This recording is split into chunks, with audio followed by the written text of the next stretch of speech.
Hello lovelies, what's up from the creator of Breaking Bad. ഈ ഒരു tag line തന്നെ ധാരാളം. ഏറ്റവും പുതിയ ആപ്പിൾ TV സീരീസായ പ്ലൂറിബസിന്റെ വമ്പൻ പ്രൊമോഷന് വേണ്ടിയിട്ട് ഒരു സയൻസ് ഫിക്ഷൻ എക്സ്പീരിയൻസ് ആണ് സംഭവം. പ്ലൂറിബസിന്റെ കഥ ആരംഭിക്കുന്നത് ജ്യോതിശാസ്ത്രവുമായി ബന്ധപ്പെട്ട ഒരു കൂട്ടം ആസ്ട്രോണമേഴ്സിൽ നിന്നാണ്. ഒരു വലിയ സംഭവം നടന്നിരിക്കുകയാണ്. വളരെ അഗാധമായി കിടപ്പുള്ള ബഹിരാകാശത്ത് നിന്ന് പോലും വിനിമയം നടത്താൻ സാധിക്കുന്ന ഡീപ് സ്പേസ് കമ്മ്യൂണിക്കേഷൻ കോംപ്ലക്സിലേക്ക് ഒരുതരം സൂക്ഷ്മ തരംഗം, അതായത് ഒരു മൈക്രോവേവ് ഫ്രീക്വൻസി ലഭിച്ചിരിക്കുകയാണ്. എക്സ്ട്രാ ടെറസ്ട്രിയൽ ആയിട്ടുള്ള തരംഗങ്ങൾ, മനുഷ്യരല്ലാത്ത ആരോ എന്തോ പുറപ്പെടുവിക്കുന്ന ഫ്രീക്വൻസീസ്. ഇതൊരു ചരിത്ര മുഹൂർത്തമാണ്. 1 മിനിറ്റും 18 സെക്കൻഡ് നീണ്ടു നിൽക്കുന്ന ഒരുതരം എൻക്രിപ്റ്റഡ് ആയിട്ടുള്ള മെസ്സേജ് അങ്ങനെ റിപ്പീറ്റ് ചെയ്തുകൊണ്ടേയിരിക്കുകയാണ്. നമ്മൾ ഇൻഡസ്ട്രിയലൊക്കെ കണ്ട പോലെ മോഴ്സ് കോഡിലാണ് ഈ സന്ദേശം വന്നുകൊണ്ടിരിക്കുന്നത്, .ആയി. ഈ ആസ്ട്രോണമേഴ്സിന് ഏകദേശം ഉറപ്പാണ് ഈ മെസ്സേജ് വരുന്നത് 600 പ്രകാശ വർഷം ദൂരത്ത് നിന്നാണ്. ഇത്രയും ലൈറ്റ് ഡിസ്റ്റൻസിൽ നിന്ന് ഇത് ഏത് അന്യഗ്രഹ ജീവിയാണ് കമ്മ്യൂണിക്കേറ്റ് ചെയ്യുന്നത്? എന്തായാലും അവർക്കിടയിൽ ഇതൊരു വമ്പൻ ചർച്ചയും സംസാരവും തന്നെ ആകുമ്പോൾ അറിയേണ്ടത് എന്താണ് അവർ പറയാൻ ശ്രമിക്കുന്നത്. ഞങ്ങൾ സത്യമാണ്, നിലനിൽക്കുന്നുണ്ട് എന്ന് വല്ലതുമാണോ?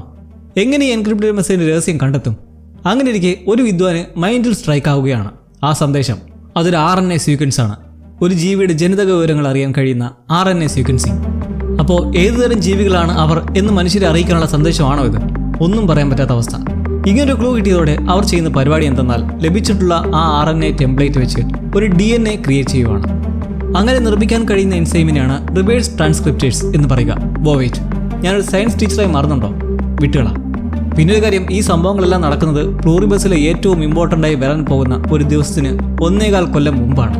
എന്തോ കാര്യമായി നടക്കാൻ പോകുന്ന ആ നിമിഷത്തിന് 71 ദിവസങ്ങൾ ശേഷിക്കെ അങ്ങനെ ആ മെസ്സേജിന്റെ മിസ്റ്ററി കണ്ടെത്താൻ അത് ക്രാക്ക് ചെയ്ത് ഒരു DNA സാമ്പിൾ നിർമ്മിച്ച് സുന്ദരമായ കുറേ എലികളിലേക്ക് കുത്തിവെച്ച് അതിനെ പ്രത്യേക നിരീക്ഷണത്തിൽ വെച്ച് നിരീക്ഷിക്കുകയാണ്.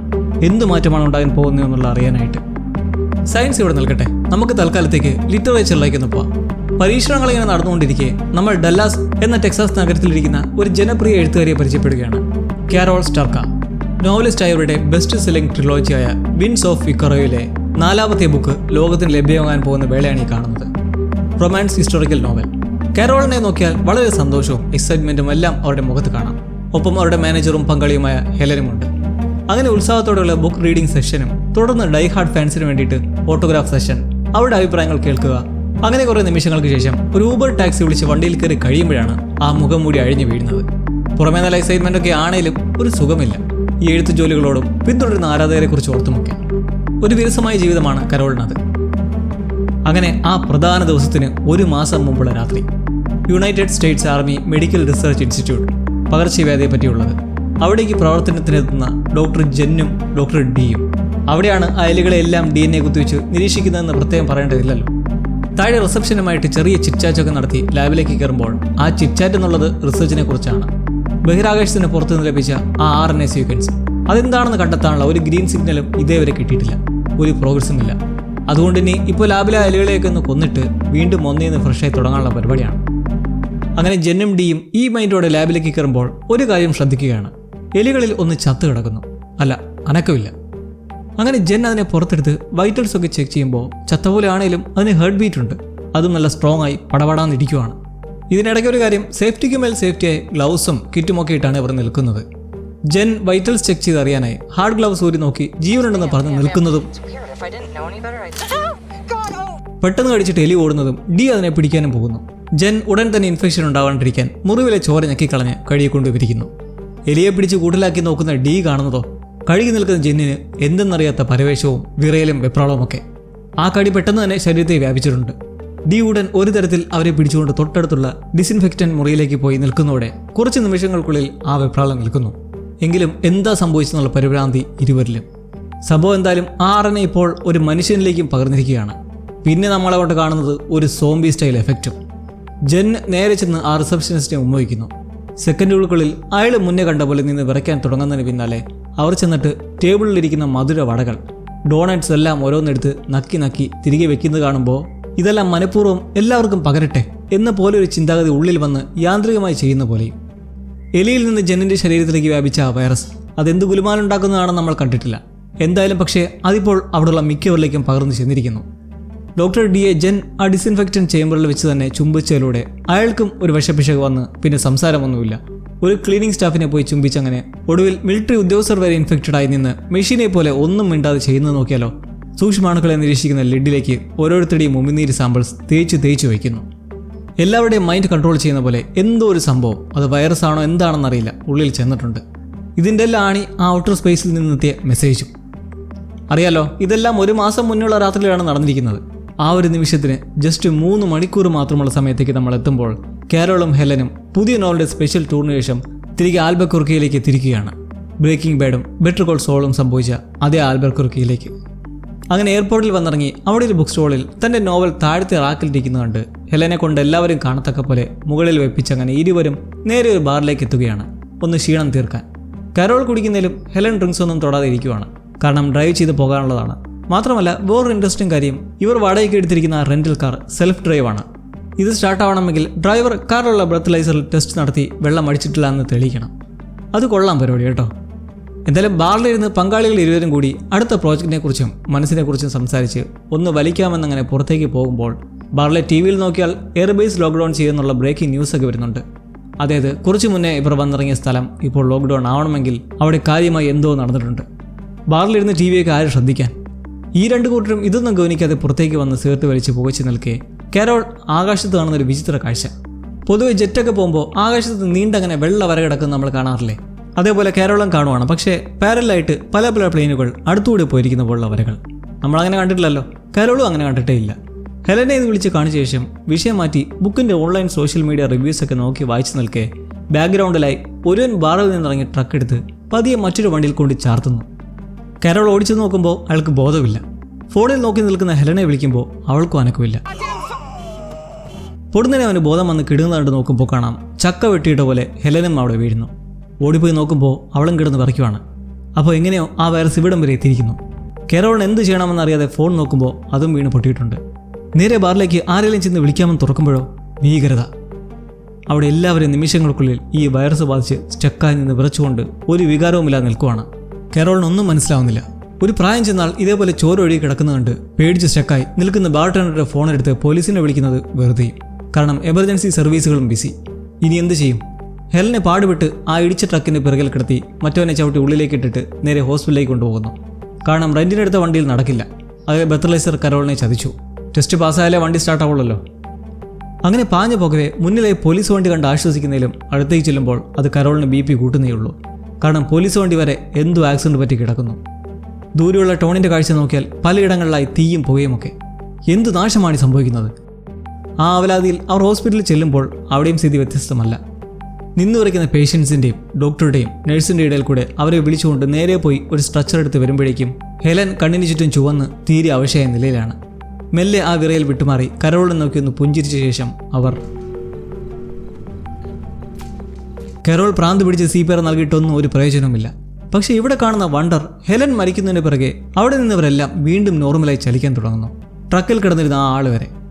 അവരെല്ലാം പുറത്തേക്ക് വരുമ്പോഴും കുറച്ചു മുന്നേ ഒരു അതേ അവസ്ഥയിലായിരുന്ന തൻ്റെ പങ്കാളി ഇപ്പോൾ മരിച്ചു കഴിഞ്ഞിരിക്കുന്നു. കരോളിൻ്റെ തലയ്ക്ക് ഭ്രാന്ത് പിടിക്കുകയാണ്. യാന്ത്രികമായി നടക്കുന്നവരിൽ ഒരു നഴ്സിനെ വിളിച്ച് എന്ത് പണ്ടാരമാണ് ഈ നടക്കുന്നത് ചോദിക്കുന്നതും വിഷയം. അയാൾ നേരെ വന്ന് കരോളിനെ ഉമ്മവയ്ക്കുന്നു. അതവർക്ക് ഇനി അധികം വൈകാതെ പകരം പ്രശ്നമായി. കുറച്ചുപേർ ഹെലൻ്റെയും അതേപോലെ അനക്കമില്ലാതെ കിടക്കുന്നവരുടെയും ബോഡി എടുത്തുകൊണ്ടുപോകാൻ ഒരുങ്ങുന്നത് കണ്ട് അവരുടെ ആക്രോശം മാറ്റി നിർത്തി ട്രക്കും എടുത്ത് ഒരൊറ്റ പായക്കമാണ്. പോകുന്നതിന് മുമ്പ് കരോൾ ചോദിക്കുന്നുണ്ട്, നിങ്ങൾ എന്തായി കാണിക്കുന്നതെന്ന്. അപ്പോൾ അവരെല്ലാം ഒരേ സ്വരത്തിൽ പറഞ്ഞത്, ഞങ്ങൾ സഹായിക്കാനാണ് ശ്രമിക്കുന്നതെന്ന്. മൈൻഡ് ഫുൾ ബ്ലാങ്കായി പോയിക്കൊണ്ടിരിക്കുന്ന അവൾ പിറകിലായ ഒരു കാർ വരുന്നത് കണ്ട് നിർത്തുന്നതിലും അവരെല്ലാം ഈ മൈൻഡ് വൈറസ് തലക്കേറിയവരാണ്. ചെയ്യുന്നതാകട്ടെ അനക്കമില്ലാതെ പോരെ ഓരോരുത്തരെയായി വണ്ടിയിലേക്ക് എടുത്ത് കയറ്റിക്കൊണ്ടുപോകുന്നു.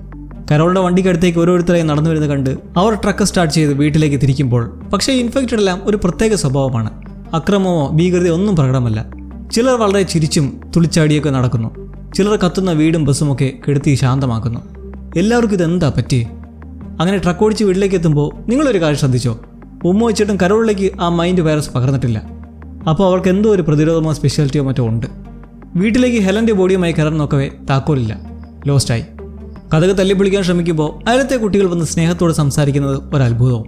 കാരണം അവർ പറയുന്നത്, കരോൾ അവിടെ ഒരു സ്പെയർ കീ ഉള്ളവരെ നിങ്ങൾക്കറിയില്ലേ? ഇതിനു മുമ്പ് 2016 ഇങ്ങനെ സംഭവിച്ചതിൽ പിന്നെ പൂച്ചട്ടിക്കിടയിൽ ഒരു സ്പെയർ കീ വെക്കാറുള്ളത് മറന്നുപോയോ? ഇത് കേട്ട് കരോൾ നോക്കുമ്പോൾ ചാവി അവിടെ ഉണ്ട് താനും. പക്ഷേ കരോളിൻ്റെ കാര്യങ്ങൾ എങ്ങനെ ഈ കുഞ്ഞുങ്ങൾക്കറിയാം? അവരെ പറഞ്ഞുവിട്ട് വീട് തുറന്ന് ഹെലൻ്റെ ബോഡിയുമായി കയറിയ ശേഷം ജനാലയെല്ലാം സുരക്ഷിതമാക്കുമ്പോൾ അവിടെയുള്ളവരെല്ലാം കാറുകളിലായി എങ്ങോട്ടേക്കോ പോകുന്നതാണ് കാണുന്നത്. പിന്നാലെ വേറൊരു ട്രക്ക് വന്ന് അനക്കമില്ലാത്ത മറ്റൊരാളെ എടുത്തു വെച്ച് കൊണ്ടുപോകുന്നു. എന്തൊക്കെയാണ് നടക്കുന്നതെന്ന് അറിയാനുള്ള നെക്സ്റ്റ് വഴി TV. ഒരൊറ്റ ചാനൽ പോലും ലഭ്യമല്ല. എല്ലാമാണ് അവൈലബിൾ. അടിച്ചടിച്ചൊടുവിൽ ഒരു ചാനൽ വരുന്നുണ്ട്. അത് പക്ഷേ കരോളിന് അന്താളിപ്പുണ്ടാക്കുന്നതും.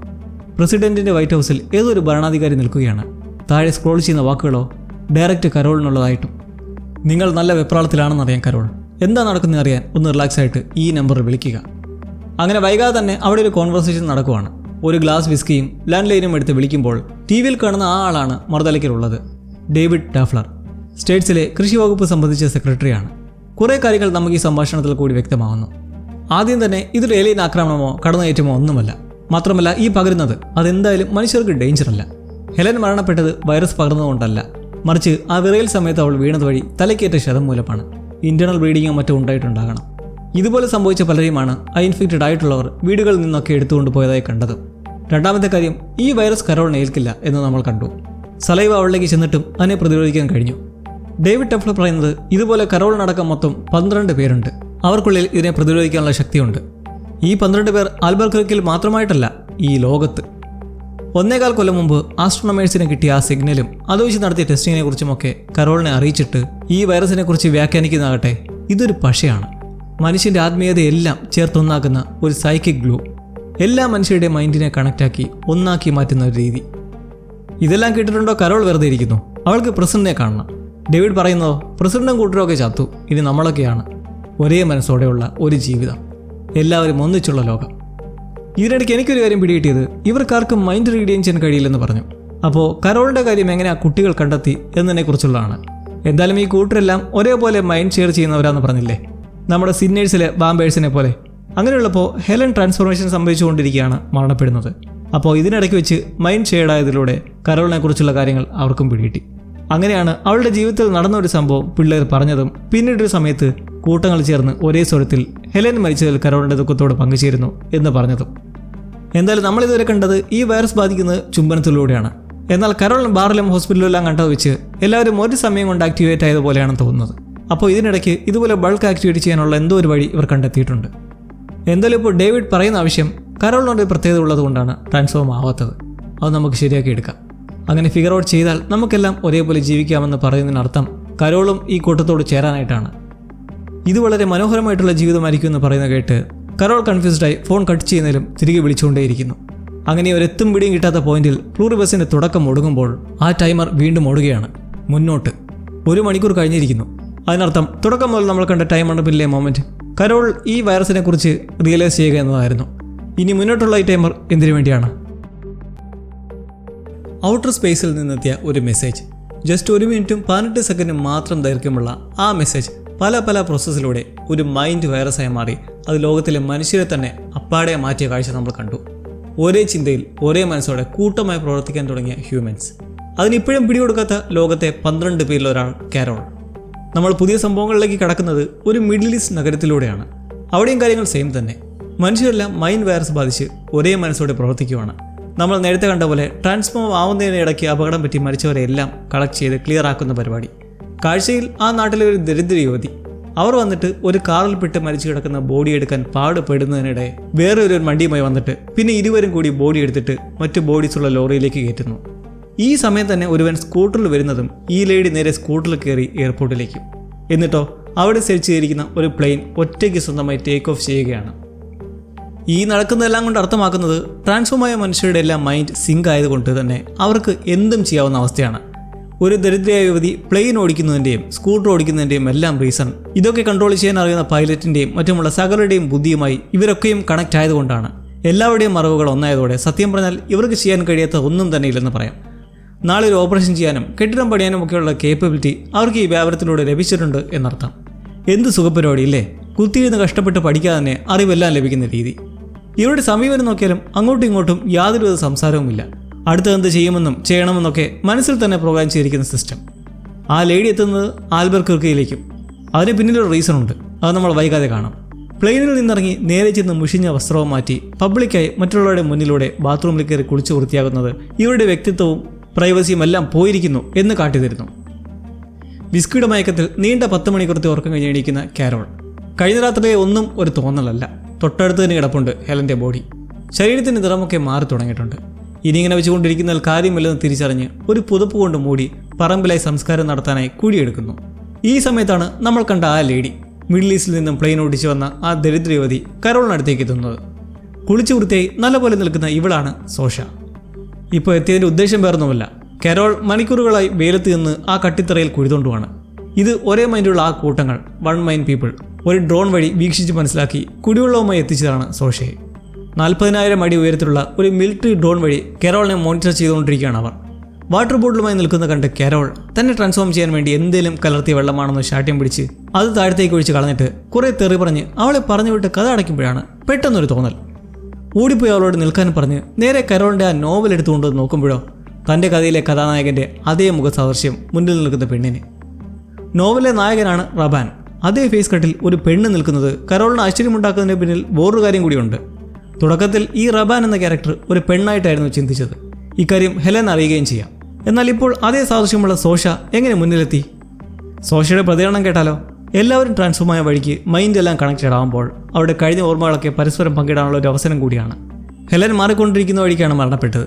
അതുകൊണ്ട് അവൾക്കുള്ള സകല മെമ്മറീസും ഇവർക്കെല്ലാം ഉള്ളിലുണ്ട്.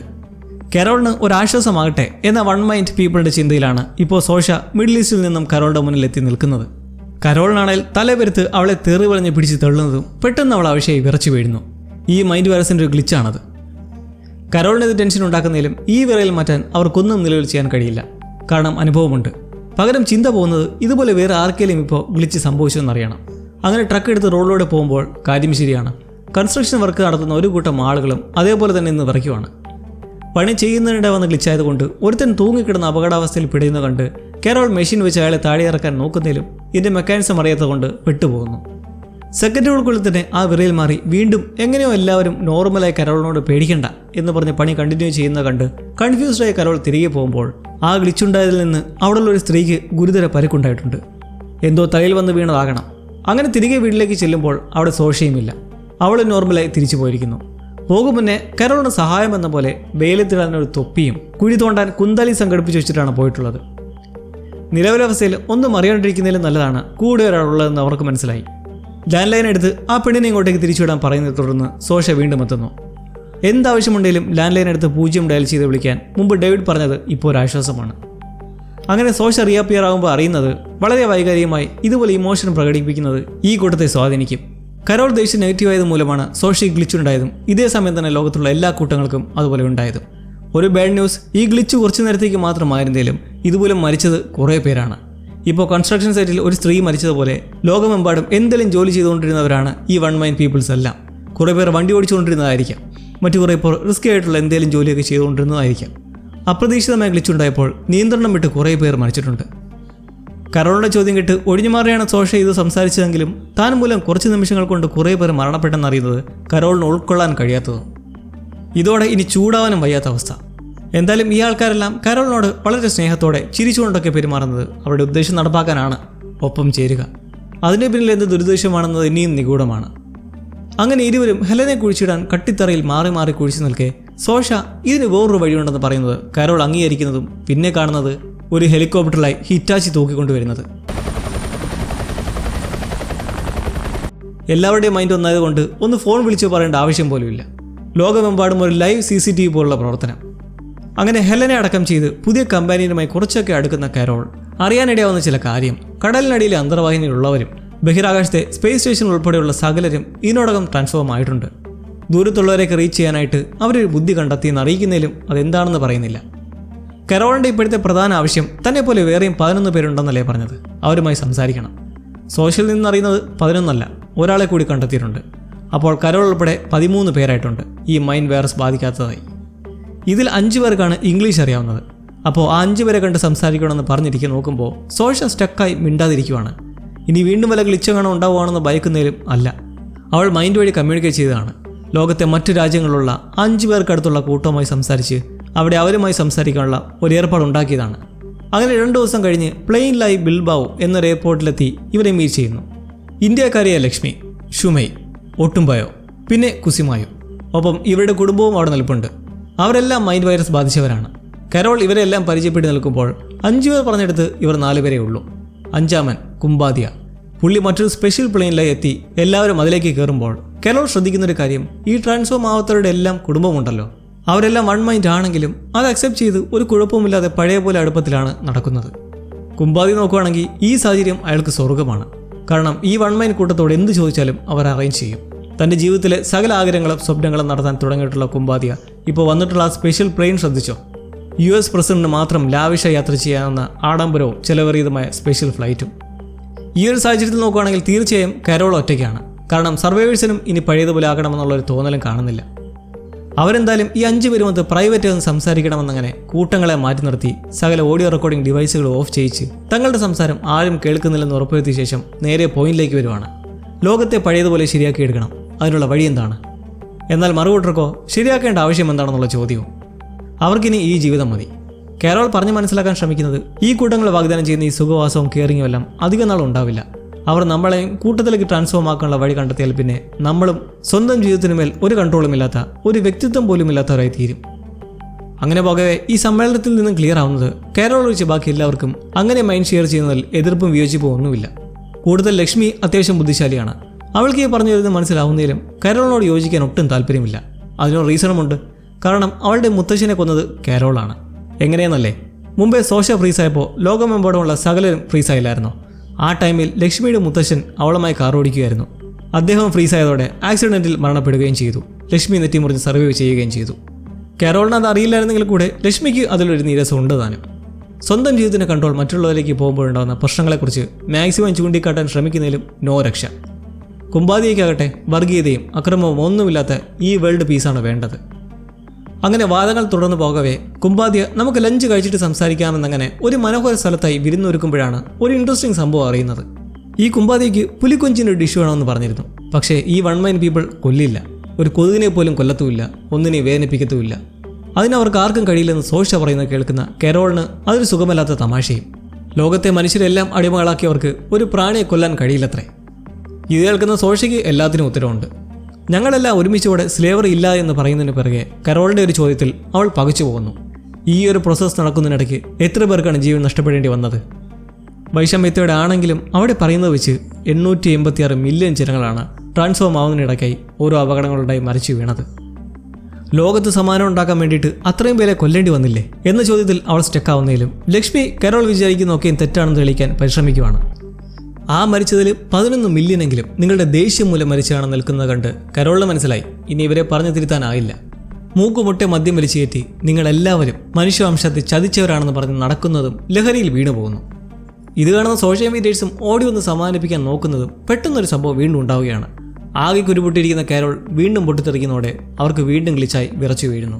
അതുമല്ല പ്രശ്നം, ആ സർവൈവേഴ്സിൻ്റെ ഫാമിലി ഉൾപ്പെടെ വിറയ്ക്കുന്നത് അവർ കൂടി ഹാലിളകുന്ന സിറ്റുവേഷനും. അങ്ങനെ മൊത്തം കോലാഹലമയം. കരോൾ നല്ലൊരു മയക്കം കഴിഞ്ഞ് എണീക്കുന്നതാണ് പിന്നെ നമ്മൾ കാണുന്നത്. വീണ്ടും ഒരു ഗ്ലിച്ച് സംഭവിച്ചപ്പോൾ മരണസംഖ്യ ഉയർന്നു എന്ന് സാരം. സ്വന്തം ഫീലിങ്സ് പോലും പ്രകടിപ്പിക്കാൻ കഴിയാത്ത സിറ്റുവേഷൻ പാവം കരോളിന്. ലാൻഡ് ലൈനിൽ വിളിച്ച് സോഷ സംസാരിച്ചു തുടങ്ങുന്നതും നിങ്ങളൊക്കെ ഓക്കെയാണോ എന്നാണ് കരോൾ ആദ്യമേ ചോദിക്കുന്നത്. കുഴപ്പമൊന്നുമില്ല, നിങ്ങൾക്ക് എന്തെങ്കിലും കഴിക്കാൻ വേണോ? കുട്ടിക്കാലത്തെ ഫേവററ്റ് മീറ്റ് ലോഫ് എടുക്കട്ടെ എന്നൊക്കെ ചോദിച്ചുള്ള സോഷയുടെ മധുരവാക്കുകളിൽ കുറച്ചൊന്ന് റിലീഡ് ആവുന്ന കരോളിന് അറിയേണ്ടത് തൻ്റെ ദേഷ്യം കാരണം ബാക്കിയുള്ള സർവൈവേഴ്സ് എല്ലാം തിരിച്ചു പോയോന്നും. എല്ലാവരും പോയിട്ടില്ല, ഒരാളുണ്ട്, കുമ്പാദ്യ. അയാൾക്ക് കരോളിൻ്റെ കാഴ്ചപ്പാട് മനസ്സിലാക്കാൻ കഴിയും. പക്ഷേ പുള്ളിക്കാരൻ പോകാണ്ട് നിൽക്കുന്നതിൻ്റെ പ്രധാന കാരണം അതൊന്നുമല്ല. തിരികെ ലാസ് വേഗാസിലേക്ക് പോകുമ്പോൾ സോഷയെ കൂടെ കൂട്ടണമെന്നുണ്ട് കൊണ്ടു നടക്കാൻ. കുമ്പാദ്യ സോഷയുമായി ഇതേക്കുറിച്ച് സംസാരിച്ചപ്പോൾ തൻ്റെ കമ്പാനിയനെ കരോളാണ് അനുവാദം തരേണ്ടതെന്ന് പറഞ്ഞതുകൊണ്ട് കരോളിനെ കാണാൻ നിന്നതാണ്. കരോൾ ഇത് കേൾക്കുന്നതും വീണ്ടും വിഷയം. ആരുടെ അടിമകളെന്ന് മുന്നേ പറഞ്ഞതാണ്, എന്നാൽ പിന്നെ സ്വയം തീരുമാനമെടുത്താൽ എന്താ എന്നുള്ള ചോദ്യത്തിന് സോഷയുടെ റെസ്പോൺസ്, ഞങ്ങളൊരു ചോയ്സ് ചൂസ് ചെയ്താൽ അത് ഈ 2 പേരിൽ ഒരാൾക്ക് വിഷമമാവും. അതുകൊണ്ട് ഒരിക്കലും സ്വയം ഒരു തീരുമാനമെടുക്കില്ല. വീണ്ടും റൈസാവാൻ തുടങ്ങുന്നതിലും എല്ലാം ഉള്ളിലൊതുക്കി സോഷയ്ക്ക് കുമ്പാദിയയുടെ കൂടെ പോകാൻ അനുവാദം കൊടുത്ത് തിരികെ ആൽബർക്കുർക്കയിലേക്ക് പോകാൻ പ്ലെയിനിൽ ദേഷ്യത്തോടെ ഇരിക്കെ അവരെല്ലാം ആ VVIP പ്ലെയിനിൽ കയറുന്നത് എന്തോ ഒരു മിസ്സിങ്ങിൽ കണ്ടിരുന്ന് ആ പ്ലെയിൻ ടേക്ക് ഓഫ് ആകാൻ തുടങ്ങുന്നതും സർപ്രൈസിംഗ്ലി കരോൾ ഓടി പുറത്തേക്കിറങ്ങി ആ പ്ലെയിൻ നിർത്തിക്കുന്നു. മീൻസ് കരോളിന് സോഷയെ പിരിയാൻ മനസ്സ് വരുന്നില്ല എന്നൊരു ടേണിംഗ് പോയിന്റ്. തീർച്ചയായും ഹെലൻ മരിച്ചതിന് ശേഷം കുറച്ചു നേരം മാത്രമേ ആയുള്ളൂ കൂടെ കൂടിയിട്ടെങ്കിലും ഒരു അറ്റാച്ച്മെന്റ് കരോളിന് സോഷ്യൽ തോന്നിയിട്ടുണ്ടായിരുന്നു. പക്ഷേ ഈ ഒരു മൊമെന്റിൽ ഈ എപ്പിസോഡ് തീരുമ്പോൾ തോന്നുന്നത് കേവലം ആ അറ്റാച്ച്മെന്റ് കൊണ്ട് മാത്രമായിരിക്കില്ല. കാരണം കരോൾ നല്ല സ്മാർട്ടാണെന്ന് നമുക്ക് ഇതിനോടകം തന്നെ മനസ്സിലായിട്ടുണ്ട്.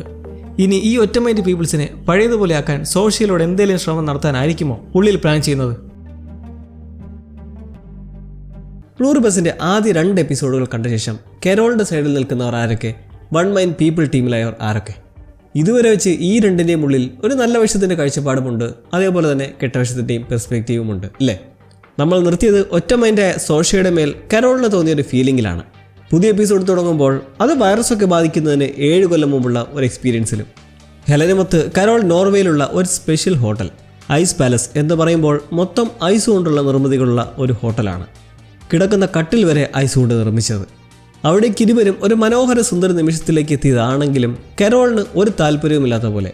അവളുടെ മനസ്സ് മൊത്തം തൻ്റെ ലാസ്റ്റ് ഇറങ്ങിയ നോവലിൻ്റെ സ്റ്റാറ്റസ് അറിയാനാണ്. എത്രാമത്തെ പൊസിഷനാണ്, ടോപ്പ് സെല്ലിംഗ് ആണോ എന്നൊക്കെ അറിയാൻ തിടുക്കപ്പെടുന്നത് കണ്ട് ഹെലൻ താനത് എയർപോർട്ടിൽ വന്നിറങ്ങിയപ്പോഴേ വിളിച്ചന്വേഷിച്ചെന്നും ടോപ്പ് 20 ബെസ്റ്റ് സെല്ലിംഗ് ലിസ്റ്റിൽ ഉണ്ടെന്നും പറഞ്ഞ് പങ്കാളിയെ അടുത്തേക്ക് വിളിച്ചിരുത്തുമ്പോൾ കരോളിന് ടോപ്പ് 20 ഒതുങ്ങി നിൽക്കുന്നതിൽ ഒരു നീരസവും. ഹെലനെ നോക്കുകയാണെങ്കിൽ കുറച്ച് കൂടുതൽ സ്നേഹം പ്രകടിപ്പിക്കുന്ന ടൈപ്പാണ്. കരോളിനെ വിളിച്ചിരുത്തി പുറത്തെ മനോഹരമായ നോർത്തേൺ ലൈറ്റ്സും ആസ്വദിച്ചിരുന്ന ഒരു ലൈഫ് ടൈം എക്സ്പീരിയൻസിൽ നിന്നും ഇപ്പോൾ നോക്കിയാലോ ആരുമില്ലാത്ത ഫ്ലൈറ്റിലുള്ള ഏകാന്ത യാത്ര. പക്ഷേ ഒരു നല്ല കാര്യം, സോഷ്യയും പ്ലെയിനിലുണ്ട്. അതെ, കുമ്പാതിയുടെ മനസ്സിലിരിപ്പ് മനസ്സിൽ തന്നെ ഇരുന്നാൽ മതി എന്നങ്ങനെ അവളെ കരോൾ കൂടെ കൂട്ടിയെങ്കിലും പരസ്പര സംസാരമൊന്നുമില്ല. രണ്ടുപേരും രണ്ടറ്റത്താണ്. നിലവിലിപ്പോൾ പ്ലെയിൻ ഓടിക്കുന്ന ആരാണെന്നറിയാൻ അവർക്ക് താല്പര്യമുണ്ട്. സോഷ്യയെ വിളിച്ചു വരുത്തി ഇത് ചോദിക്കുന്നതും മറുപടി പൈലറ്റുകളിൽ നിന്ന് തന്നെയാണ്. കാരണം സോഷ്യയോട് ചോദിക്കുന്നതെല്ലാം അവർക്കും അതേസമയം തന്നെ ലൈവായി അറിയാൻ കഴിയും. കരോളിനാകട്ടെ ഈ ഒറ്റ മൈൻഡ് വൈറസ് എന്തായിരുന്നാലും അത് നശിപ്പിച്ച് ഒരു ക്യൂർ കണ്ടെത്താനുള്ള ത്വരയാണ്. കണ്ട് സംസാരിച്ച മറ്റ് സർവൈവേഴ്സിൽ ആർക്കും ശാസ്ത്രമേഖലയിലൊന്നും ഒരു നൈപുണ്യവും ഇല്ലാത്തതും ഒരു അലട്ടലാണ്. ഇംഗ്ലീഷ് അറിയാവുന്ന 5 മനുഷ്യരെ മാത്രമാണ് കണ്ടിരിക്കുന്നത്. കരോളിനെ കൂടാതെ 12 പേരുള്ളതിൽ മറ്റു ഭാഷകൾ അറിയാവുന്ന വേറെയും കൂട്ടരുണ്ടല്ലോ. അവരെ പറ്റിയൊക്കെ ഒന്ന് സോഷ്യ വഴി തിരക്കുകയാണ്. ഒരു ടർക്കിഷ് മിഠായി കച്ചവടക്കാരൻ, ഒരു ഇന്തോനേഷ്യൻ കായികാഭ്യാസി, 8 വയസ്സുള്ള ലെസോത്തോ എന്ന പ്രദേശത്തെ പെൺകുട്ടി, സെർഡീനിയയിലെ ഒരു മീൻപിടുത്തക്കാരൻ, യമനിലുള്ള ഒരു പ്രാർത്ഥന ചൊല്ലുന്നയാൾ. ഇവർക്കാർക്കും സയൻസുമായി ഒരു പിടിപാടുമില്ല. പിന്നെ ശേഷിക്കുന്ന ഒരാൾ, ഈ 1 മൈൻഡ് പീപ്പിൾ 33 മണിക്കൂർ വൈകി കണ്ടെത്തിയ 13ാമത്തെ സർവൈവർ, പാരഗയിലുള്ള മനൂസോസ്. അയാൾ ഒരു സെൽഫ് സ്റ്റോറേജ് ഫെസിലിറ്റിയിലാണുള്ളത്. പുറം ലോകമായിട്ട് യാതൊരു ബന്ധവും വെച്ച് പുലർത്താത്തൊരു ഫെസിലിറ്റി. ഇതേവരെ 1 മൈൻഡുമായി കമ്മ്യൂണിക്കേറ്റ് ചെയ്യാൻ താല്പര്യം കാണിച്ചിട്ടുമില്ല ഈ മനൂസോസ്.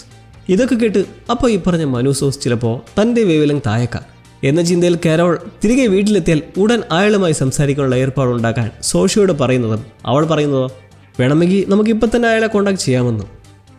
അങ്ങനെ പ്ലെയിനിൽ നിന്ന് തന്നെ ടെലിഫോണിൽ സോഷ്യ നമ്പർ ഡയൽ ചെയ്ത് 1-2 തവണ ട്രൈ ചെയ്ത ശേഷമാണ് ഈ വിരുദ്ധൻ ഫോൺ എടുക്കുന്നത്.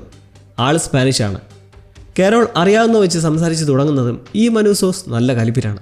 വെച്ചിട്ട് പോടി നായിൻ്റെ മോളെ എന്ന് പറഞ്ഞ് കട്ട് ചെയ്തതിന് പിറകെ കരോൾ ഒന്നുകൂടി വിളിക്കാൻ പറയുന്നത് നായിൻ്റെ മോളെ നിൻ്റെ വീട്ടിൽ പോയി വിളിയിടാ നാറി എന്ന് പറഞ്ഞ് കട്ടാക്കാനായിട്ടും. എന്തായാലും ആ വഴി സുഖമായി പോയില്ല. മനൂസോസ് കരുതിയിരിക്കുന്നത് ഏതോ ഒറ്റ മൈൻഡാണ് വിളിച്ചതെന്നാണ്. പക്ഷേ തിരിച്ചു വിളിച്ച് തെറി പറഞ്ഞപ്പോൾ ചിലപ്പോൾ പിടികിട്ടി കാണും ഇത് തന്നെ പോലെ ട്രാൻസ്ഫോം ആവാത്ത വേറെ ആരോ ആണെന്ന്. കാരണം 1 മൈൻഡ് പീപ്പിൾ എന്ത് പറഞ്ഞാലും വളരെ സൗമ്യമായി മാത്രമല്ലേ സംസാരിക്കുള്ളൂ.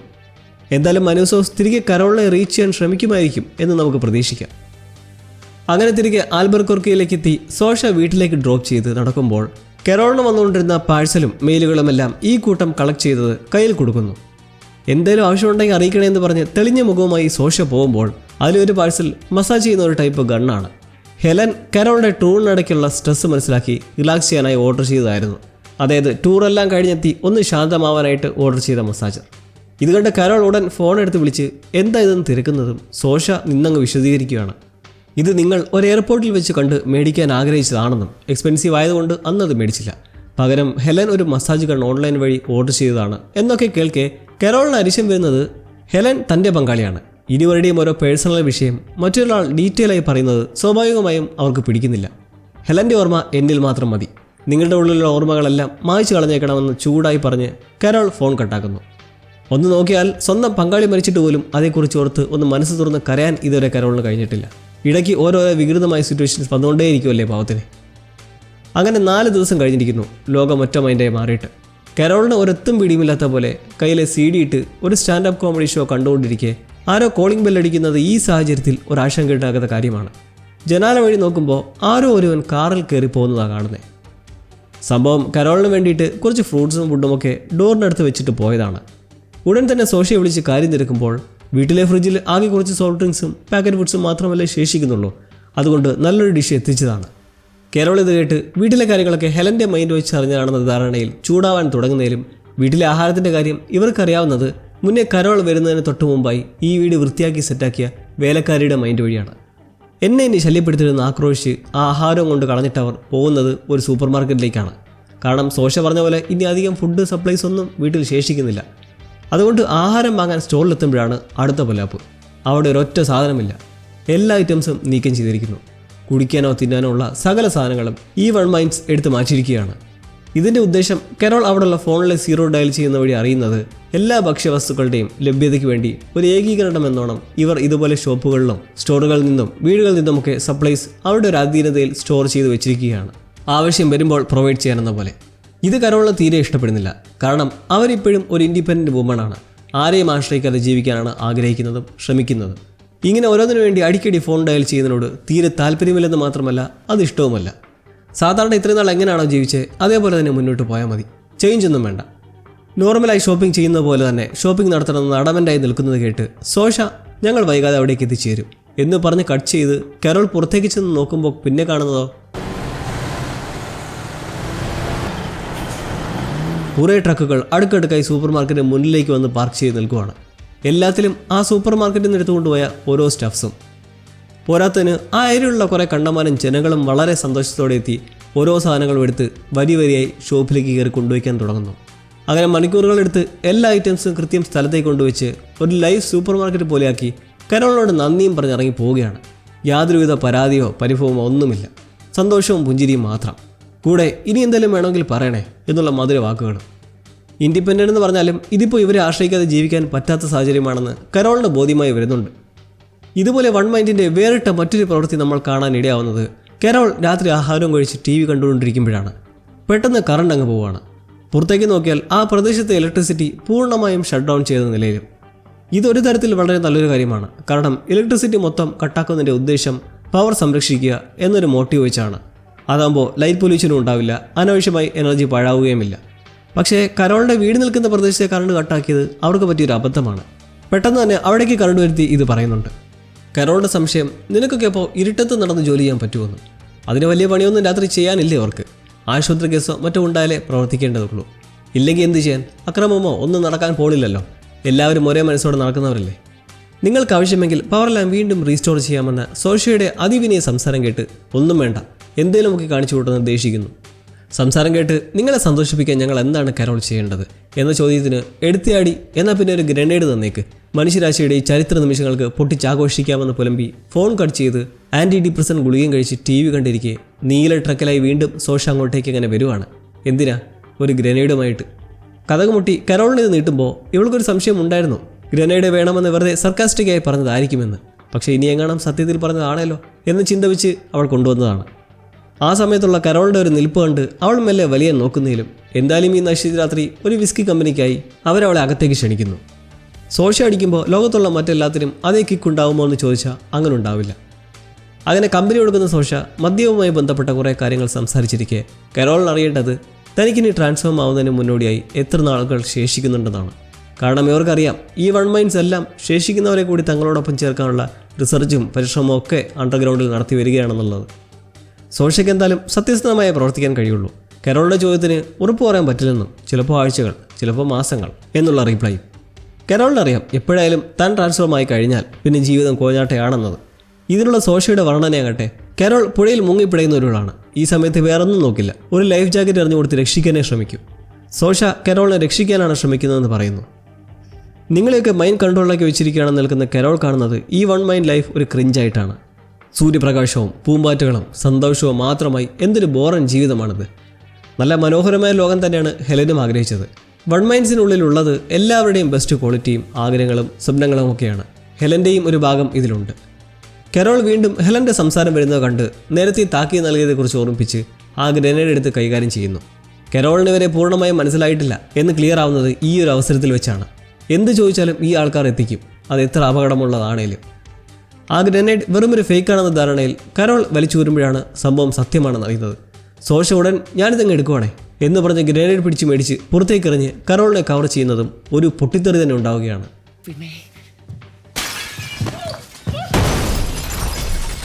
ഒറിജിനൽ ഗ്രനേഡ് എന്നറിയുന്നത് കരോളിന് ഷോക്കാണ്. എന്നാൽ കവർ ചെയ്ത സമയം ചീളുകൾ കൊണ്ടുകയറി സാരമായി പരിക്കേറ്റ സോഷ വീഴുമ്പോൾ അവശതയിലും അവൾ പറയുന്നത് പേടിക്കേണ്ട കരോൾ, സഹായം ഉടനെ എത്തുമെന്ന്. മൈൻഡ് കണക്ഷൻ വഴി ഓൾറെഡി വൈകാതെ ഒരു ആംബുലൻസ് എത്തി അവളെ നേരെ ഹോസ്പിറ്റലിലേക്ക് കൊണ്ടുപോകുന്നു. ഇവിടെ കുറ്റക്കാരി കരോൾ ആണെങ്കിൽ കൂടെ ആർക്കും ഒരു സ്നേഹക്കുറവും അവരുടെ മേലിലില്ല.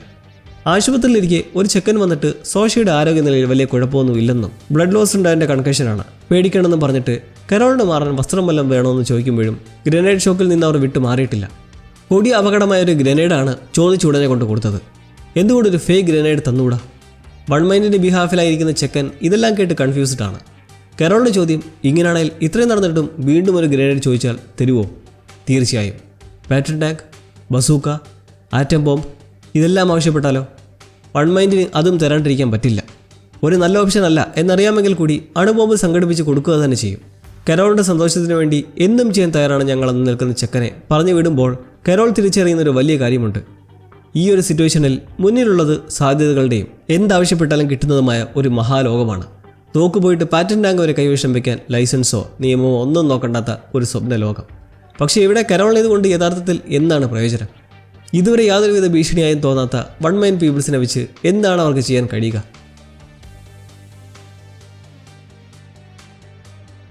നമുക്കിനി അറിയേണ്ടത് മാനുസോസിനെ കുറിച്ചാണ്. ഇടഞ്ഞു നിൽക്കുന്ന സ്പാനിഷ് ഗൈ, നമ്മുടെ കരോളിനെ പച്ചയ്ക്ക് തെറിവിളിച്ച ശുംഭൻ. ഇയാൾ ഐസൊലേറ്റഡ് ആയ ഒരു അറേഞ്ച്മെൻറ്റിലായി ഒരൊറ്റ മൈൻഡിനെ പോലും അടുപ്പിക്കാണ്ടിരിക്കുമെന്ന് പറഞ്ഞില്ലേ? ഇതാണ് സംഭവം. ഒരു ക്യാബിനിലായി ഫുഡ് സപ്ലൈസ് പോലും ഏതാണ്ട് കാലിയായി കാലി വേറിലിരിക്കുന്ന സിറ്റുവേഷൻ. മാനുസോസിൻ്റെ പ്രതീക്ഷ തന്നെ പോലെ ലോകത്ത് വേറെ ആരെങ്കിലും ഉണ്ടാവും. എങ്ങനെയും അവരുമായി സംസാരിക്കാൻ വേണ്ടിയിട്ട് റേഡിയോ സിഗ്നൽ ഓരോ പോയിന്റ് നമ്പർ വെച്ച് മാറ്റി മാറ്റി ക്ഷമയുടെ നെല്ലിപ്പല കണ്ട് പരിശ്രമിച്ചുകൊണ്ടിരിക്കുകയാണ്. ഓരോ ഫ്രീക്വൻസിയും റെസ്പോൺസ് ഒന്നുമില്ലാതെ പോകുമ്പോൾ അടുത്ത പോയിന്റിട്ട് അങ്ങനെ ചെയ്തുകൊണ്ടിരിക്കുകയാണ്. ആരെയും തനിക്ക് കാണുകയും വേണ്ട, ആരും തന്നെ കാണുകയും വേണ്ടെന്ന പോലെ ജനാല വരെ അടച്ചു മറച്ചിരിക്കുകയാണ്. രാത്രി സമയം പുറത്ത് കാറിൻ്റെ ശബ്ദം കേട്ടാണ് ഊട്ട കണ്ടിട്ട് നോക്കുന്നതിലും അതൊരു ഡെയിലി റൂട്ടീനാണ്. ഒറ്റമൈൻഡ് സ്ത്രീ ഒരാൾ വന്നിട്ട് മാനുസോസിനായി നല്ല രുചിയൂറും വിഭവം തയ്യാറാക്കിക്കൊണ്ടുവന്ന് ഗേറ്റിന് പുറത്ത് വെച്ചിട്ട് പോകുന്നതാണ്. മുന്നേ വെച്ച ആഹാരം അവിടെ ചിതറിക്കിടക്കുന്നതും കാണാം. അതും എടുത്ത് മാനുസോസിൻ്റെ മുറിയിലേക്ക് നോക്കി കൈ കാട്ടി പോകുന്നതിന് പിറകെ മുന്നേ കൊണ്ടുവച്ച ആഹാരത്തിന് എന്തായിരിക്കും പറ്റിയത് എന്ന് നമുക്കൊരു ബോധ്യം വരുന്നു. ഇപ്പോൾ അവർ ടാറ്റ കാട്ടി പോകുന്നതിന് പിറകെ മാനുസോസ് ഒരു ഇരുമ്പ് പാരയുമായി ഇറങ്ങി നേരെ ചങ്ങല വെച്ച് പൂട്ടിയിട്ടിരിക്കുന്ന ആ ഗേറ്റിനടുത്തേക്ക് ചെന്നിട്ട് ആ ഭക്ഷണത്തിൻ്റെ മൂടി ഒന്ന് തള്ളി മാറ്റി നോക്കി കൊതിയൂറി ക്ഷമ കടിച്ചു പിടിച്ച് അതൊരൊറ്റ തള്ളിനെ തറയിലേക്കിട്ട് അമർഷം കാട്ടി പോകുന്നു. പക്ഷേ പറഞ്ഞ പോലെ അയാളുടെ ക്യാബിനിൽ ഫുഡൊന്നുമില്ല. ശേഷിക്കുന്ന സെൽഫ് സ്റ്റോറേജ് യൂണിറ്റുകൾ ഓരോന്നോരോന്ന് ലോക്കായതുകൊണ്ട് കീറി മുറിച്ച് നോക്കി കിട്ടുന്ന കുറച്ച് പൊടികളും സ്നാക്സും ടിൻ ഫുഡും ഒക്കെ സംഘടിപ്പിച്ച് അന്നത്തെ അത്താഴം കഴിക്കാമെന്നിരിക്കുകയാണ് അവിടെ ഒരു ഫോൺ കോൾ വരുന്നത്. ആദ്യം എടുക്കുന്നില്ല. ഒന്നാമതേ വിശന്ന് വലഞ്ഞിരിക്കുവാണ്. അതിൻ്റെ ആവശ്യം വേറെ. ഉള്ള പൊടിയും മറ്റും തട്ടി വായിലിട്ട് ടിൻ ഫുഡ് പൊട്ടിക്കുമ്പോൾ പഴകി നല്ല കേടായിരിക്കുന്ന ഐറ്റവും. പക്ഷേ തിന്നാതെ വഴിയില്ലല്ലോ. അങ്ങനെ ഇരിക്കുമ്പോൾ അടുത്തിറങ്ങി പോയി ഫോൺ എടുക്കുമ്പോഴുള്ള മുറി സ്പാനിഷ് കേട്ട് കട്ട് ചെയ്ത് തിരികെ വന്നിരിക്കുമ്പോൾ സംഭവം എന്താ? കാരോൾ പ്ലെയിനിൽ നിന്ന് ഇയാളെ കോൺടാക്ട് ചെയ്യാൻ നോക്കുവാണ്. നമ്മൾ മുന്നത്തെ എപ്പിസോഡിൽ കണ്ട ആ കാഴ്ചയുടെ മറ്റേ അറ്റം. മാനുസോസ് പോയി ആ ടിൻ ഫുഡ് ഒരു കരണ്ടി കോരി അതിൻ്റെ ചവയും വൃത്തിയായിട്ട് ടേസ്റ്റും ഒക്കെ ആയിട്ട് ഒരു പരുവത്തി ചവച്ചുകൊണ്ടിരിക്കുമ്പോൾ വീണ്ടും കോൾ വരുമ്പോൾ ഓർക്കണം, വിശന്നിരിക്കുന്നവൻ നല്ല അടിപൊളി ഫുഡ് തട്ടിക്കളഞ്ഞ് ഈ വളിച്ച ആഹാരം കഴിക്കുമ്പോൾ തലയിൽ എന്തോരം ചൂടായിരിക്കുമെന്ന്. ആ ചൂടാണ് നമ്മൾ കേട്ടത്. വെച്ചിട്ട് പോടി നായിൻ്റെ മോളെ. വന്നിരുന്നിട്ട് ഒരു രുചിയും ഗുണവുമില്ലാതെ ക്രാന്തം കഴിക്കേ അടുത്ത കോൾ. സോഷ്യയെ കൊണ്ട് ഒന്നുകൂടെ വിളിക്കുന്ന പറഞ്ഞ് തരിച്ച് നിന്നില്ലേ?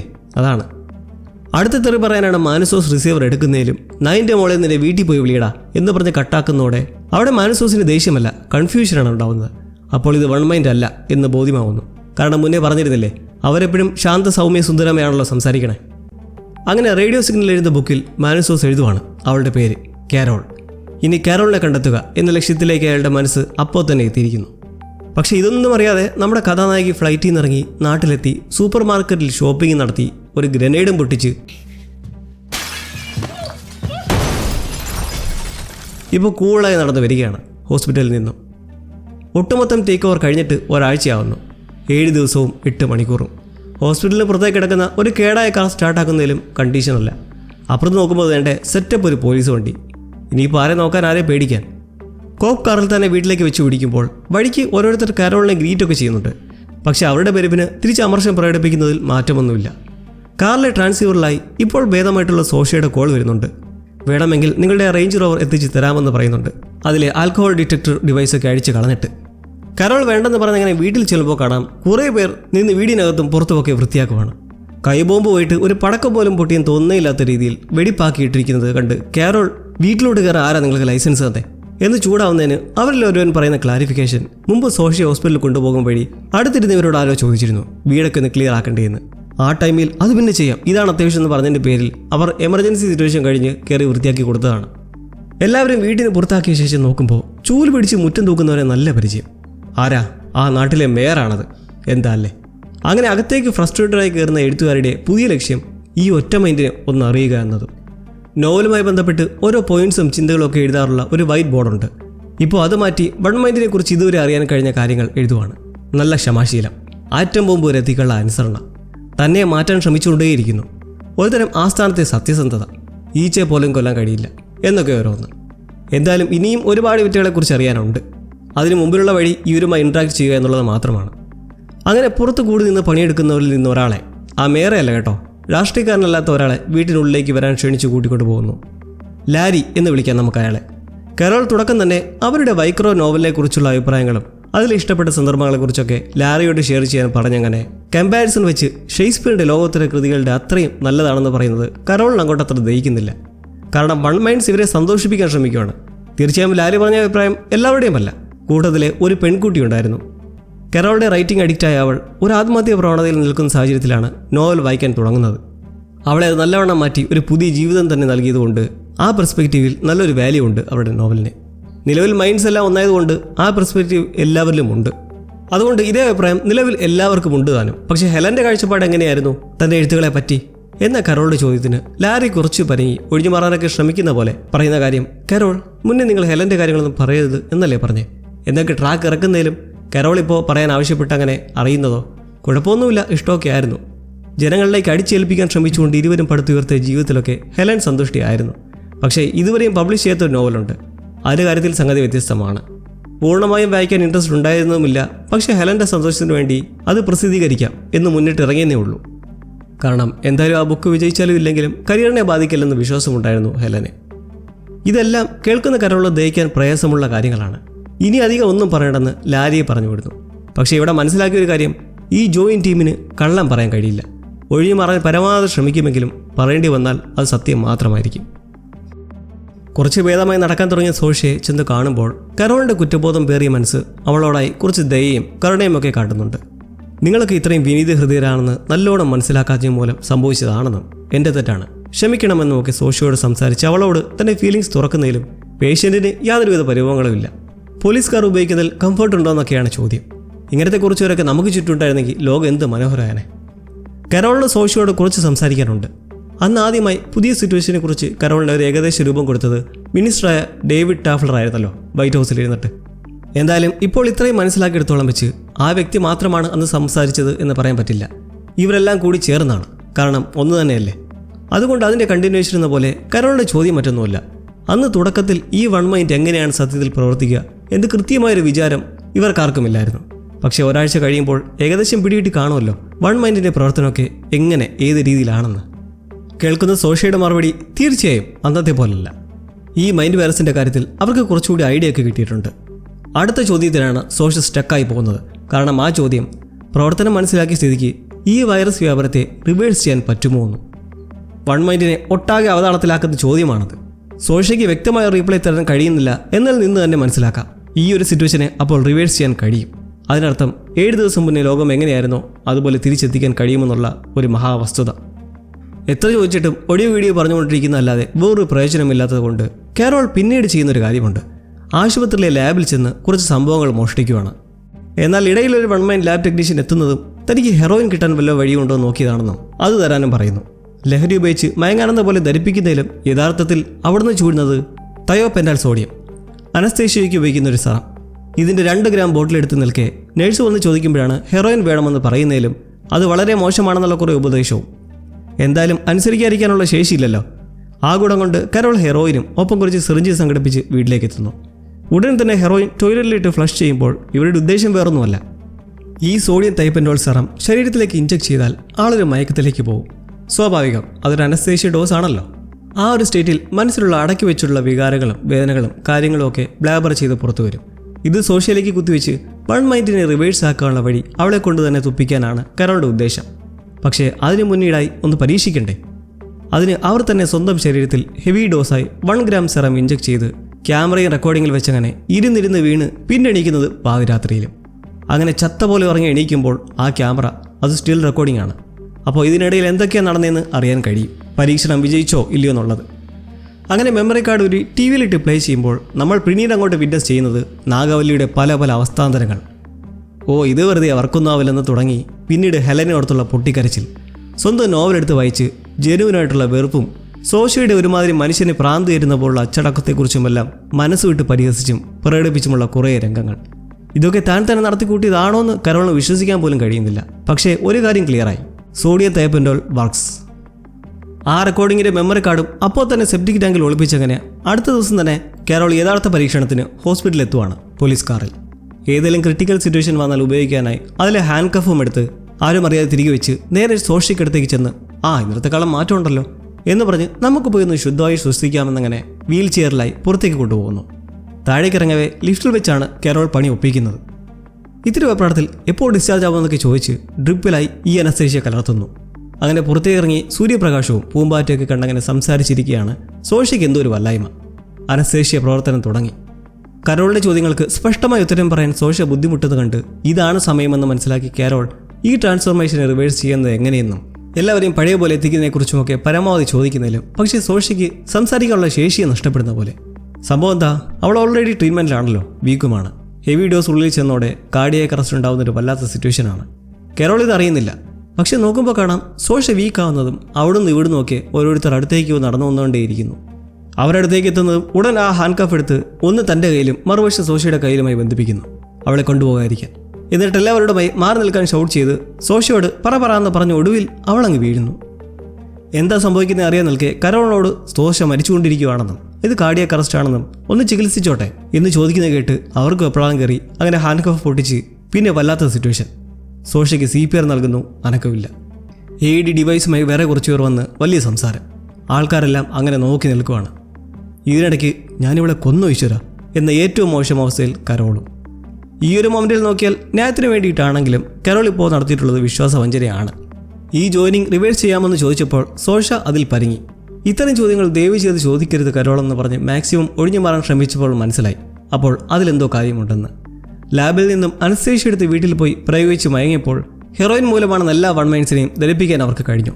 അങ്ങനെ തൈപെൻഡോൾ സോഡിയത്തിൻ്റെ സൈഡ് എഫക്ട്സിലൂടെ മനസ്സിലുള്ളത് പുറത്തു കൊണ്ടുവരാമെന്ന് മനസ്സിലാക്കി പ്രയോഗിച്ചപ്പോൾ കരോളിന് കോൺഫിഡൻസ് ഉണ്ടായിരുന്നു സോഷ്യയ്ക്കും ഇതുപോലെ കുറച്ച് മയക്കം മാത്രമേ വരുള്ളൂ എന്ന്. കാരണം അവർക്കും അങ്ങനെ മാത്രമേ ഉണ്ടായുള്ളൂ. അതുകൊണ്ട് സ്റ്റാർക്കയെ കുറ്റം പറയാനും പറ്റില്ല. സോഷ്യ സ്ട്രഗിൾ ചെയ്തുകൊണ്ടിരുന്നപ്പോൾ ചുറ്റും കൂടിയവരെല്ലാം ഒരേ സ്വരത്തിൽ ദയവ് ചെയ്ത് നിർത്തുക കരോളെന്ന് ആവർത്തിച്ചുകൊണ്ടേയിരുന്നതാണ്. കാരണം സോഷ്യ വൺമൈൻഡ് അല്ലേ, അവൾക്കുള്ള വേദന ഇവർക്കെല്ലാം ഒരേപോലെ മനസ്സിലാവും. പക്ഷെ എന്ത് ചെയ്യാനാ, കരോളിൻ്റെ ആവശ്യവും ഇവരെല്ലാം പഴയതുപോലെയാക്കി നല്ലതാക്കാൻ തന്നെ. പക്ഷേ അതൊരു വലിയ അബദ്ധമാവുന്ന സാഹചര്യത്തിലെത്തി നിൽക്കുവാണ്. തിങ്ങിക്കൂടി നിൽക്കുന്ന ജനങ്ങൾക്കിടയിൽ സോഷ്യയുടെ ജീവൻ നിലനിർത്താൻ നോക്കുന്ന ഡോക്ടേഴ്സും അതിൻ്റെ കാരണക്കാരിയായി കണ്ണീരുമായി നിൽക്കുന്ന കരോളും. ഈ സമയത്ത് നമുക്ക് കരോളിൻ്റെ ഒപ്പം നിൽക്കാതിരിക്കാനും കഴിയില്ല, എന്നാൽ വൺമൈൻസിനെ എതിർക്കാനും കഴിയില്ല. ലോകത്തെ ആകെ വ്യാപിച്ചിട്ടുള്ള മൈൻഡ് വൈറസിനെ ഉന്മൂലനം ചെയ്ത് പഴയപടി എത്തിക്കാം എന്ന് കരോളോട് മനസ്സിലായി സോഷ്യയുടെ മേൽ ഒരു അനസ്തേഷ്യ പ്രയോഗം നടത്തിയത് പക്ഷേ പുലിവാലായി. ഈ പുതിയ ലോകത്ത് ഇതിൽ ആർക്കും എതിർപ്പൊന്നും ഇല്ലെങ്കിലും മനസാക്ഷിക്ക് നിരക്കാത്ത പണിയാണ് ഇപ്പോൾ അവരുടെ മുന്നിൽ സാക്ഷ്യ കടന്ന മരണത്തിന് മല്ലിടുന്നത്. എന്തൊക്കെ പറഞ്ഞാലും സോഷ്യ ആ ക്രിട്ടിക്കൽ നില തരണം ചെയ്തിട്ടുണ്ടോ ഭാഗ്യത്തിന്. അവളിപ്പോൾ ICUവിലാണ്. ഹോസ്പിറ്റലിലെ മറ്റൊരു കോമഡി നോക്കിയാൽ നഴ്സിൻ്റെ ഇഞ്ചക്ഷനെ പേടിയുള്ള പിള്ളേരൊക്കെയാണ് ഇപ്പോൾ നേഴ്സും, ടാറ്റു ആർട്ടിസ്റ്റൊക്കെ ഡോക്ടറും, കോട്ടും സൂട്ടുമിട്ട VIPസൊക്കെ അറ്റൻഡേഴ്സും. നന്മ നിറഞ്ഞ ലോകം. എന്നാൽ ഒരു കാര്യം, സോഷ്യയുടെ കാർഡിയാക് അറസ്റ്റോടെ വൺമൈൻസിൻ്റെ എല്ലാം സ്വഭാവത്തിൽ നമ്മൾ ഇതുവരെ കാണാത്ത ചില മാറ്റങ്ങൾ പ്രകടമാകാൻ തുടങ്ങിയിരിക്കുകയാണ്. കാരണം ഈ എല്ലാവരും പരസ്പരം ചങ്കുകളല്ലേ. സോഷ്യയുടെ പ്രാണവെപ്രാളം സകലരെയും അപ്സെറ്റ് ആക്കിയപ്പോൾ ഇന്ത്യയിലുള്ള ലക്ഷ്മിയുടെ മകനെ വരെ അത് ബാധിച്ചു. അവൻ സങ്കടപ്പെട്ടിരുന്ന കരയുന്നത് സഹിக்க വയ്യാതെ കരോളിന് തൊട്ട് മുന്നിലുള്ള ഫോൺ നമ്പർ ഒപ്പിച്ച് വിളിച്ച് ലക്ഷ്മി അവളുടെ വേർപ്പ് വീണ്ടും കാട്ടുവാണ്. നിങ്ങൾക്ക് എന്തെങ്കിലും മാനസിക അസുഖം ഉണ്ടോ എന്ന് ചോദിച്ചുകൊണ്ട്. സോഷ്യയ്ക്ക് കുഴപ്പമൊന്നുമില്ല, അവൾ ഓക്കെ ആയിട്ടുണ്ട്. വേറൊരു കാര്യം കൂടെ ഉണ്ട്, ഈ ആൾക്കാരെല്ലാം പഴയതുപോലാക്കാൻ ഒരു വഴി കണ്ടെത്തിയിട്ടുണ്ട് എന്ന് പറയാൻ തുടങ്ങുന്നതും പക്ഷേ ലവളങ്ങ് ഫോൺ കട്ടാക്കുന്നു. ഇനി മേലാൽ ഇത്രയും ചെറ്റത്തരം കാട്ടിരുന്നു ഷൗട്ട് ചെയ്തിട്ട്. എന്തു ചെയ്യാനാ, സർവൈവേഴ്സിനെ കൊണ്ടുപോലും രക്ഷയില്ല. മുന്നേ കരോൾ പറയുന്നതെല്ലാം ചിരിച്ചുകൊണ്ട് അതേപടി കേട്ടിരുന്ന വൺമൈൻസ് ഇപ്പോൾ കെറുവൊക്കെ കാട്ടി തുടങ്ങിയിട്ടുണ്ട്. നഴ്സിൻ്റെ അടുത്തേക്ക് എത്തി സോഷ്യയ്ക്ക് എങ്ങനെയുണ്ടെന്ന് ചോദിക്കുമ്പോഴും മുഖം നോക്കാതെ കുഴപ്പമൊന്നുമില്ല എന്ന് പറഞ്ഞിറങ്ങി പോകുന്നതൊക്കെ അതിൻ്റെ ഭാഗമാണ്. അങ്ങനെ കരോൾ ഹോസ്പിറ്റലിൽ കിടന്നൊന്ന് മയങ്ങുന്നതും പിന്നെ കാണുന്നതോ ഈ വൺമൈൻസ് എല്ലാം ഹോസ്പിറ്റലിൽ നിൽക്കുന്നതും നടക്കുന്നതും കിടക്കുന്നതുമായ എല്ലാവരും പരസ്പര സഹായത്തോടെ അവിടുന്ന് അങ്ങ് മുങ്ങുവാണ്. ട്രക്കിലും കാറിലും ബസ്സിലുമൊക്കെയായി ആ ഏരിയയിലെ മൊത്തം ആൾക്കാരും വണ്ടിയിൽ കയറി അവിടുന്ന് സ്ഥലം വിടുന്നു. കാര്യം കരോൾ കാണിച്ചതിൽ അവർക്ക് നല്ല വിഷമമുണ്ടെന്നും കുറച്ച് മാറി നിൽക്കാൻ സ്പേസ് വേണമെന്നൊക്കെയാണ് പറയുന്നതെങ്കിലും സത്യത്തിൽ ഈ വൺ മൈൻസിനെ കരോൾ തിരിച്ച് പഴയ പോലെ എത്തിക്കുമെന്നുള്ളൊരു ഭയം കൂടിയാണത്. സമയം അങ്ങനെ കടന്നുപോയി. എഴുന്നേൽക്കുന്ന കരോൾ അവിടെ ഒരു ഡിനോസർ കൂട്ടനെ പോലും കാണാതെ വിളിച്ച് ഐസിയുയിൽ പോയി നോക്കുമ്പോൾ അവിടെ സോഷ്യയും അപ്രത്യക്ഷം. അപ്പോൾ പിന്നെ നെക്സ്റ്റ് ഓപ്ഷൻ ഫോണാണ്. അതും തലവേദന. ആരും അറ്റൻഡ് ചെയ്യുന്നില്ല. പകരം വോയിസ് മെയിൽ മാത്രം. ഞങ്ങൾക്ക് കരോളിന് മേലുള്ള സ്നേഹത്തിൽ കുഴപ്പമൊന്നുമില്ലെന്നും ഇപ്പോൾ ഈ ഉണ്ടായതിൽ ഇത്തിരി പരിഭവമുണ്ട്. അതുകൊണ്ട് ഞങ്ങൾക്കെല്ലാം കുറച്ച് ഒറ്റയ്ക്ക് സമയം വേണമെന്ന് ഒരു ഓട്ടോമേറ്റഡ് റെക്കോർഡിങ്. വെപ്രാളം കയറുന്ന കരോൾ ക്രൗൺ പ്ലാസയുടെ റൂഫ് ടോപ്പിലേക്ക് കറണ്ട് ഇല്ലാത്തതുകൊണ്ട് നടന്ന് കയറി നോക്കുമ്പോഴോ പല വണ്ടികളിലായി എല്ലാവരും പല വഴിക്കായി ആ ഒരിടത്ത് നിന്ന് മാറിപ്പോകുന്നു. ഇതുകൊണ്ടൊന്നും കരോൾ തളരാൻ തയ്യാറല്ല. പക്ഷേ ലിഫ്റ്റിലാഞ്ഞതുകൊണ്ട് നടന്ന് മുകളിൽ വരെ എത്തിയ ആ ഒരു തളർച്ച ഭാവത്തിനുണ്ട്. അതിനെന്തായാലും കുറച്ച് റെസ്റ്റൊക്കെ എടുത്ത് തിരികെ വീട്ടിലേക്ക് പോകുന്നു. അനാവശ്യ വൈദ്യുതി ഉപയോഗം തടയാൻ ആവശ്യമില്ലാത്ത സ്ഥലത്തൊക്കെ ഇവർ കറണ്ട് കട്ട് ചെയ്തുകൊണ്ട് പാവം കുറേ പടി കയറി ഇറങ്ങി. അങ്ങനെ പുതിയ ലോകത്തെ 9ാം ദിവസം തന്നെ കരോൾ ഒറ്റപ്പെടലിൻ്റെ അടുത്ത അവസ്ഥാന്തരത്തിലേക്ക് എത്തിയിരിക്കുകയാണ്. Mind virus. കരോളിനെ സംബന്ധിച്ച് ഇവരെല്ലാം രോഗികളാണ്. ആ വൈറസിൻ്റെ പീഡനത്തിൽ കഴിയുന്നവർ. ഇപ്പോൾ എല്ലാവരെയും പഴയതുപോലെ എത്തിക്കാൻ ഒരു മാർഗം എവിടെയോ ഒളിഞ്ഞിരിപ്പുണ്ടെന്ന് മനസ്സിലായി അവർ ചെയ്യുന്നത് വീണ്ടും ക്യാംകോർഡർ റെക്കോർഡ് ചെയ്ത് തന്നെപ്പോലെ ശേഷിക്കുന്ന ആ 12 സർവൈവേഴ്സിലേക്ക് എത്തിക്കാൻ ഒരു വീഡിയോ തയ്യാറാക്കുവാണ്. ഈ ജോയിൻസിനെല്ലാം പഴയതുപോലെ, അതായത് ലോകം എങ്ങനെയാണോ നിലനിൽക്കേണ്ടത് അതേപോലെ വ്യക്തികളാക്കി മാറ്റാൻ കഴിയുമെന്നും അതിന് എല്ലാവരുടെയും സഹായത്തോടെ ഒരുമിച്ചൊരു സൊല്യൂഷൻ കണ്ടെത്തണമെന്നൊക്കെ പറഞ്ഞിട്ട് ഇങ്ങനെയൊക്കെ ഒരു ശ്രമങ്ങൾ നടത്തുന്നെങ്കിലും പക്ഷേ ഇതാരൊക്കെ കേൾക്കാൻ താല്പര്യം കാട്ടുമെന്നതാണ് പ്രധാന വിഷയം. മെമ്മറി കാർഡിൽ സ്റ്റോർ ചെയ്ത് ഈ റെക്കോർഡിംഗ് ഇനി 12 കോപ്പീസാക്കി ഇംഗ്ലീഷ് അറിയാത്തവർക്ക് സബ്ടൈറ്റിലും കയറ്റി കൃത്യമായി അവരിലേക്ക് എത്തിക്കുക. ബഡ്മൈൻസിനെ തന്നെയാണ് കരോൾ വിളിക്കുന്നത്. കാരണം അവരുടെ നിയന്ത്രണത്തിലല്ലേ എല്ലാം. മുന്നത്തെ പോലെ ആരും അറ്റൻഡ് ചെയ്യാനില്ലാത്തത് മൂലം റെക്കോർഡിങ്ങിൽ ഈ മെമ്മറി കാർഡ് എടുത്ത് വിവിധ സർവൈവേഴ്സിലേക്ക് എത്തിക്കാൻ നിർദ്ദേശിക്കുന്നതിലുപരി അഭ്യർത്ഥിച്ച് ഒരു പാക്കേജിലായി വീടിന് പുറത്തായി കൊണ്ടുവച്ച് മാറി നിൽക്കുന്നു. തന്നെ ഫേസ് ചെയ്യാൻ ഇനി അവർക്കൊരു വിമിഷ്ടവും ഉണ്ടാവാണ്ടിരിക്കാൻ കരോൾ മാറി നിൽക്കുകയാണ്. പക്ഷേ ആ പാക്കേജ് എടുക്കാൻ വരുന്നതോ ഒരു ഡ്രോണും. അവങ്ങൾക്ക് ഇത്ര വലിയ വിഷമോ? ആൾക്കാരൊക്കെ പോയി ആളർക്കമില്ലാതായതോടെ കരോളിൻ്റെ അടുത്ത പ്രശ്നം മൃഗങ്ങൾ. കുറേ നായ്ക്കൾ വന്ന് വീടിൻ്റെ പുറത്തുള്ള വേസ്റ്റിൽ കയറി എല്ലാം കടിച്ചു പറിച്ചിടുന്ന ശ്രദ്ധയിൽപ്പെട്ട് പട്ടികളല്ലേ കരുതലിന് കയ്യിലൊരു ഗോൾഫ് സ്റ്റിക്കുമായി കതക് തുറക്കാതെ ഓടുപട്ടി ശൂശു എന്നൊക്കെ പറഞ്ഞ് തുറക്കുമ്പോൾ എന്തായാലും അതെല്ലാം ഓടിപ്പോയിട്ടുണ്ട്. നല്ല അനുസരണമുള്ള പട്ടികളില്ലേ? ഇനി ആ മൈൻഡ് വൈറസ് ഇവറ്റുകളെയും ബാധിച്ചിട്ടുണ്ടോ? ഏതെങ്കിലും മനുഷ്യർ പോയി പട്ടിയെ കാണാൻ ഉമ്മ വെച്ചോടെ? എന്തായാലും ഉടൻ തന്നെ കരോൾ പ്രതികരിക്കാൻ ആരുമില്ലാത്ത ഫോണിൽ വിളിച്ച് മൊത്തം ലൈറ്റും ഓൺ ചെയ്യാൻ പറഞ്ഞങ്ങനെ ആ ധൈര്യത്തിൽ ഉറങ്ങി കാലത്ത് തന്നെ വേസ്റ്റ് എടുത്തുകൊണ്ട് പോകാൻ വോയിസ് മെയിൽ അയക്കുന്നു. വൈകാതെ തിരിച്ച് കരോളിനൊരു കോൾ വരുവാണ്. റെക്കോർഡ് തന്നെ. വേസ്റ്റ് അധികം വെയിറ്റ് ഇല്ലാതെ പാക്ക് ചെയ്ത് വീടിന് കുറച്ച് ദൂരത്തേക്ക് വെച്ചാൽ വന്നെടുക്കാമെന്നങ്ങനെ കരോൾ ചെന്ന് അത് റോഡിലേക്ക് എടുത്തു വയ്ക്കുന്നു. ഭാരം നോക്കുമ്പോൾ ഇത്തിരി വെയിറ്റ് ഉണ്ട്, പക്ഷെ കുഴപ്പമില്ല. അങ്ങനെ വൈകാതെ പിന്നെയും വരുവാണ് ഡ്രോൺ. ഇത്തിരി വെയിറ്റ് കൂടുതലുണ്ട് കേട്ടോ. ആടി പൊക്കിക്കൊണ്ട് പോകവേ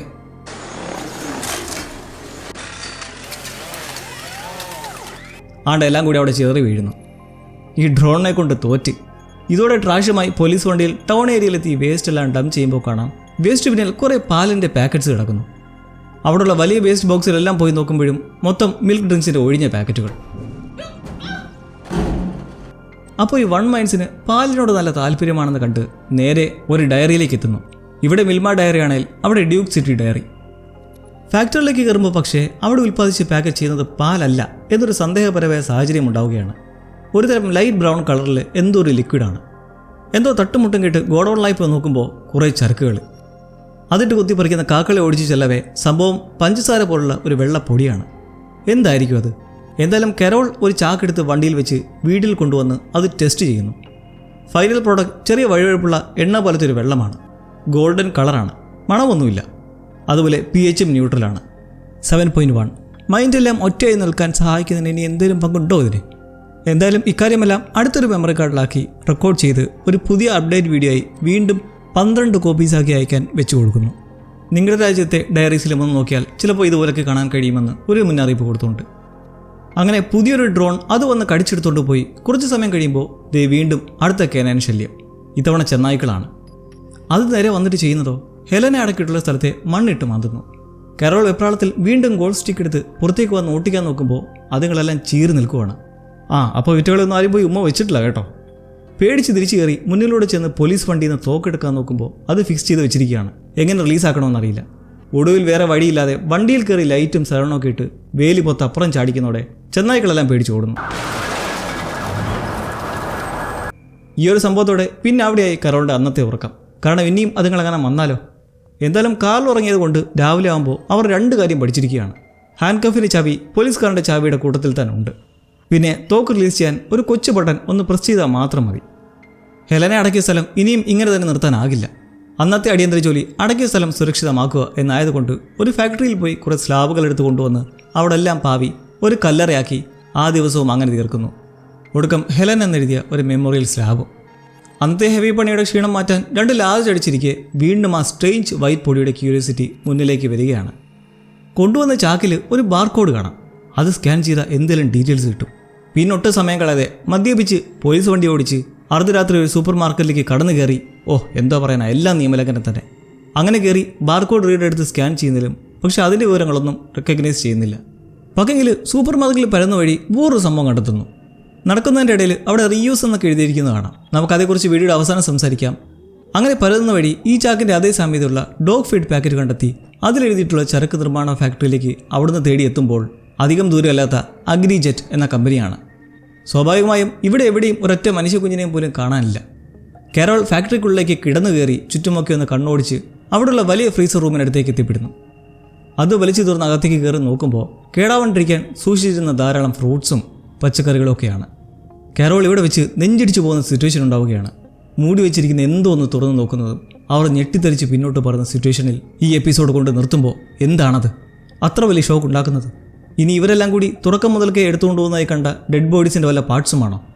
നരഭോജികളാണോ ഈ വൺ മൈൻസ്? അതോ സോഷ മരിച്ചു കിടക്കുന്നോ? എല്ലാ സാധ്യതയും നമുക്ക് നോക്കണമല്ലോ.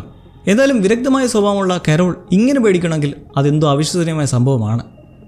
എന്തായാലും നിലവിലെ സാഹചര്യം നോക്കിയാൽ കാരോൾ ആ സൊല്യൂഷൻ തങ്ങളെ കൊണ്ട് പറയിപ്പിച്ച് കണ്ടുപിടിക്കുമോ എന്ന ആശങ്കയിലാണ് വൺ മൈൻസ് എല്ലാം ഇപ്പോൾ അവിടുന്ന് സ്ഥലം വിട്ടിട്ടുള്ളതും അടുത്തേക്ക് വരാൻ മടിക്കുന്നതും. വൺ മൈൻസ് ആരെയും കൊല്ലാൻ പോകണില്ലെന്ന് നമുക്കറിയാം. പക്ഷേ മരിച്ചതിന് ഏതെങ്കിലും വിധനെ ഉപയോഗിക്കുന്നതിൽ അവർക്ക് പ്രശ്നമുണ്ടെന്ന് തോന്നുന്നില്ല. മരണവുമായി ബന്ധപ്പെട്ട് ഈ എപ്പിസോഡിൽ നമ്മൾ കണ്ട ആ ചെന്നായിക്കൂട്ടങ്ങളെയും കാക്കയും ഒരു സൂചനയായി എടുക്കാം. കാരണം ഒരേപോലുള്ള ചെന്നായ്ക്കൾ മരിച്ചതിൻ്റെ കുഴി തോണ്ടി വന്നപ്പോഴായിരുന്നല്ലോ കാരോൾ അവറ്റകളെ തുരത്തിയത്. മാത്രമല്ല ഒടുക്കം പാൽ ഫാക്ടറിയിൽ വെച്ച് ഈ വെള്ളപ്പൊടി കാണുമ്പോൾ അത് കാക്കകൾ കൊത്തിക്കൊണ്ടിരിക്കുന്നതായും കാണാം. കാക്ക മരണവുമായി ബന്ധപ്പെട്ട ഒരു പക്ഷി കൂടിയല്ലേ. വേറൊരു കാര്യം, കാരോൾ ചാക്കിൻ്റെ ബാർകോഡ് റീഡ് ചെയ്യാനായി നിയമലംഘനം നടത്തി സൂപ്പർ മാർക്കറ്റിലേക്ക് എത്തുന്നതിലും അതിൽ ഫലമൊന്നും ഉണ്ടാവുന്നില്ലല്ലോ. തുടർന്ന് ഉള്ളിലേക്ക് പരുതുമ്പോൾ കാണുന്ന 2 കാര്യങ്ങൾ മൈൻഡിൽ സ്ട്രൈക്കായി. നാച്ചുറൽ മീറ്റ്സ്, പിന്നെ റീയൂസ് എന്നെഴുതി തൂക്കിയിട്ടിട്ടുള്ള കുറേ കവറുകളും. ജനങ്ങളെല്ലാം വൺ മൈൻഡായ ആ സമയം മുതൽക്കേ മരിച്ചവരെല്ലാം എടുത്തുകൊണ്ട് പോകുന്നതായി കണ്ടിരുന്നു നമ്മൾ. ഒട്ടനവധി അങ്ങനെയുള്ള ഡെഡ് ബോഡീസ് അവർ റീയൂസ് അല്ലെങ്കിൽ റീസൈക്കിൾ ചെയ്യുന്ന എന്തെങ്കിലും ഒരു ബുദ്ധി നടത്തുന്നുണ്ടാകാം. പാലിൻ്റെ കാര്യത്തിലേക്ക് വന്നാൽ അതുമായി ബന്ധപ്പെട്ട ഓരോ റെഫറൻസുകൾ ഇതിന് മുന്നേ തന്നെ എപ്പിസോഡുകൾ അങ്ങിങ്ങായി കാണിച്ചിട്ടുണ്ട്. സോഷ്യ ആദ്യമായി കാട്ടുമ്പോൾ അവളെടുക്കുന്ന ഡെഡ് ബോഡിയെ കയറ്റുന്നതും ഒരു പാൽ വണ്ടിയിലാണ്. ഇതിനിടയിലെ ഓരോ കോമഡി, സോഷ്യ ഗ്രനേഡ് പെട്ടി വയ്യാണ്ടായി ആശുപത്രിയിൽ കിടന്നപ്പോൾ ഈ കാരോൾ കുടിക്കാൻ പൊട്ടിച്ചു കൊടുത്തതും ഇതുപോലൊരു പാൽ പാക്കറ്റാണ്, സ്ട്രോബെറി ഫ്ലേവേർഡ്. ഇതെല്ലാം കഴിഞ്ഞ് സോഷ്യയ്ക്ക് അനസ്തേഷ്യ നൽകാനായി കാരോൾ ഹോസ്പിറ്റലിലേക്ക് എത്തുന്ന സമയം സലാം പറയുന്ന ആൾ എന്ത് ചെയ്യുമെന്ന് ശ്രദ്ധിച്ചോ? അതേ ഡ്യൂക്ക് സിറ്റി ഡയറിയിലെ വണ്ടി നിർത്തി അതിൽ നിന്ന് കുറേ പാക്കറ്റുകൾ ഇറക്കുവാണ് അവിടെയുള്ള സകല വൺ മൈൻസിനും വേണ്ടിയിട്ട്. നമ്മുടെ കൺമുമ്പിൽ ഒളിപ്പിച്ചു വെച്ച കുറേ കാര്യങ്ങൾ അങ്ങനെ പോകുന്നു. നിങ്ങൾ കണ്ടെത്തി എന്തെങ്കിലും ഉണ്ടോ ഇതുപോലെ? എങ്കിൽ പറയാൻ മറക്കണ്ട. എന്തായാലും നമ്മുടെ കാരോൾ ഒട്ടും പിറകോട്ടല്ല. പുതിയ കണ്ടുപിടുത്തങ്ങൾ നടത്തി 2 വീഡിയോ റെക്കോർഡ് ചെയ്ത് അയച്ചിട്ടുണ്ടെങ്കിലും അത് ആരൊക്കെ റെസ്പോണ്ട് ചെയ്യുമെന്നത് സംശയമാണ്. ആരെങ്കിലും ചെയ്യുന്നതിൽ ആദ്യമേ തന്നെ അത് മാനസോസ് ആകാനാണ് സാധ്യത. കാരണം നമ്മളിതുവരെ കണ്ട മറ്റ് സർവൈവേഴ്സ് എല്ലാം പുതിയ ലോകവുമായി പൊരുത്തപ്പെടാൻ ശ്രമിക്കുന്നവരല്ലേ. ആകാംക്ഷയുടെ മുൾമുനയിൽ നിർത്തിയ ആ ഞെട്ടൽ എന്താണത്? ഒരു ദിവസം മൊത്തവും നിന്ന് നടത്തിയ ഹെവി വർക്കിൻ്റെ ക്ഷീണം മാറ്റാൻ ഒന്ന് റിലാക്സ്ഡ് ആവാനായിട്ട് രാത്രി 2 ഗ്ലാസ് സ്കോച്ചും പിടിപ്പിച്ചിരിക്കെ ആ പൊടി വീണ്ടും കണ്ണിൽപ്പെട്ട് അതിൻ്റെ വേര് തേടി ഇറങ്ങിയ ഒടുവിൽ അഗ്രിജെറ്റ് എന്ന മാനുഫാക്ചറിംഗ് കമ്പനി തേടി പിടിച്ച് അവിടെയുള്ള ഫ്രീസർ റൂമിൽ ഫ്രീസായി നിൽക്കുവാണ്. എന്താ സംഭവം? കാരോൾ ആ ആന്തരിൽ തന്നെ ഓടിപ്പോയി കാറിൽ നിന്ന് ക്യാം കോഡ് റൂം എടുത്ത് നേരെ അത് റെക്കോർഡ് ചെയ്ത് സംസാരിച്ചുകൊണ്ട് അകത്തെ ഫ്രീസർ റൂമിലേക്ക് എത്തുവാണ് മറ്റുള്ള സർവൈവേഴ്സിനെ അറിയിക്കാനായിട്ട്. ആ കണ്ടത് അത് തന്നെ, ഫുൾ മനുഷ്യരുടെ ഓരോ ബോഡി പാർട്സ്, പല പല റാക്കുകളായി പല പല പീസുകൾ, കൈ, കാൽ, തല എന്നിവ അങ്ങനെ കവർ ചെയ്ത് കേടാകാതെ സൂക്ഷിച്ചിരിക്കുകയാണ്. എന്തിന്? എല്ലാം കൂടി ഗ്രൈൻഡറിൽ അരച്ചു പൊടിച്ച് തിന്നാണെന്ന് കാരോൾ പൊട്ടിത്തെറിച്ചുകൊണ്ട് പറഞ്ഞ് ആ വീഡിയോ ഫുട്ടേജ് സ്റ്റോറായിട്ടുള്ള മെമ്മറി കാർഡ് പാക്ക് ചെയ്ത് എത്രയും പെട്ടെന്ന് മറ്റുള്ളവരിലേക്ക് എത്തിച്ച് നിജസ്ഥിതി എത്ര അപകടകരവും ഹീനവും എന്ന് മനസ്സിലാക്കി കൊടുക്കുക എന്ന ഒരേ ഒരു ലക്ഷ്യത്തോടെ പാക്ക് ചെയ്ത് കഴിയുമ്പോഴാണ് കുഴപ്പം. ഇതിനെ അയക്കാനായിട്ട് വിളിക്കേണ്ടതും ഈ മനുഷ്യദീനികളെ അല്ലേ? രഹസ്യം മനസ്സിലാക്കിയത് ഇവരെങ്ങാനും പൊട്ടിച്ചു നോക്കി കണ്ടുപിടിക്കലെന്ന് എന്താണ് ഗ്യാരണ്ടി? അതുകൊണ്ട് കാരോൾ ഒരു തീരുമാനം എടുക്കുവാണ്. ഞാൻ തന്നെ നേരിട്ട് പോയി സകലരെയും ഞെട്ടിക്കാം, അതേ നടക്കുള്ളൂ. അങ്ങനെ പിന്നൊന്നും നോക്കാതെ അത്യാവശ്യത്തിനുള്ള സ്റ്റഫുകളും എടുത്ത് വീട്ടിൽ നിന്ന് ഇറങ്ങി പോവുകയാണ്. ഒരു കാര്യം മറന്ന്, ആ വീട് കിടക്കുന്ന പൊടി മൊത്തം ഒന്ന് തൂത്ത് കളഞ്ഞ് ക്ലീൻ ആക്കിയിട്ടില്ലേ? അത് കണ്ട് തന്നെ ഈ വൺ മൈൻഡ് കാര്യങ്ങൾ ഊഹിച്ചെടുത്തേക്കാം. ആരും അറിയാതെ അങ്ങനെ അവർ ഒരു ഫേസ് ടു ഫേസിന് പുറത്തേക്ക് ഉരുമ്പിട്ടിറങ്ങുമ്പോൾ ലാസ് വേഗാസ്, നമ്മൾ കുംബാദിയുടെ കുൽസിതങ്ങളിലേക്ക് വീണ്ടും പോവുകയാണ്. അന്ന് കെറോളുടെ പ്രവൃത്തി മൂലം സ്വന്തപ്പെട്ടവർക്ക് വിറയിൽ വന്നതെ തുടർന്ന് പിണങ്ങി പോയപ്പോൾ ഒരാൾ നിന്നത് കുംബാദിയായിരുന്നില്ലേ? അയാൾക്ക് കെറോളിനെ കുറച്ചെങ്കിലും മനസ്സിലാക്കാൻ കഴിഞ്ഞിട്ടുണ്ട്. പക്ഷെ അന്ന് നിന്നത് നമ്മുടെ സോഷ്യയെ പോക്കല്ലാക്കാനായിരുന്നത് മറ്റൊരു സത്യം. ലാസ് വേഗാസിലെ ഏറ്റവും വലിയ ലക്ഷറി ഹോട്ടൽ വെസ്റ്റ് ഗേറ്റ്, അവിടെ പാട്ടും ഡാൻസും ഒക്കെ വൻ പാർട്ടി നടക്കുകയാണ്.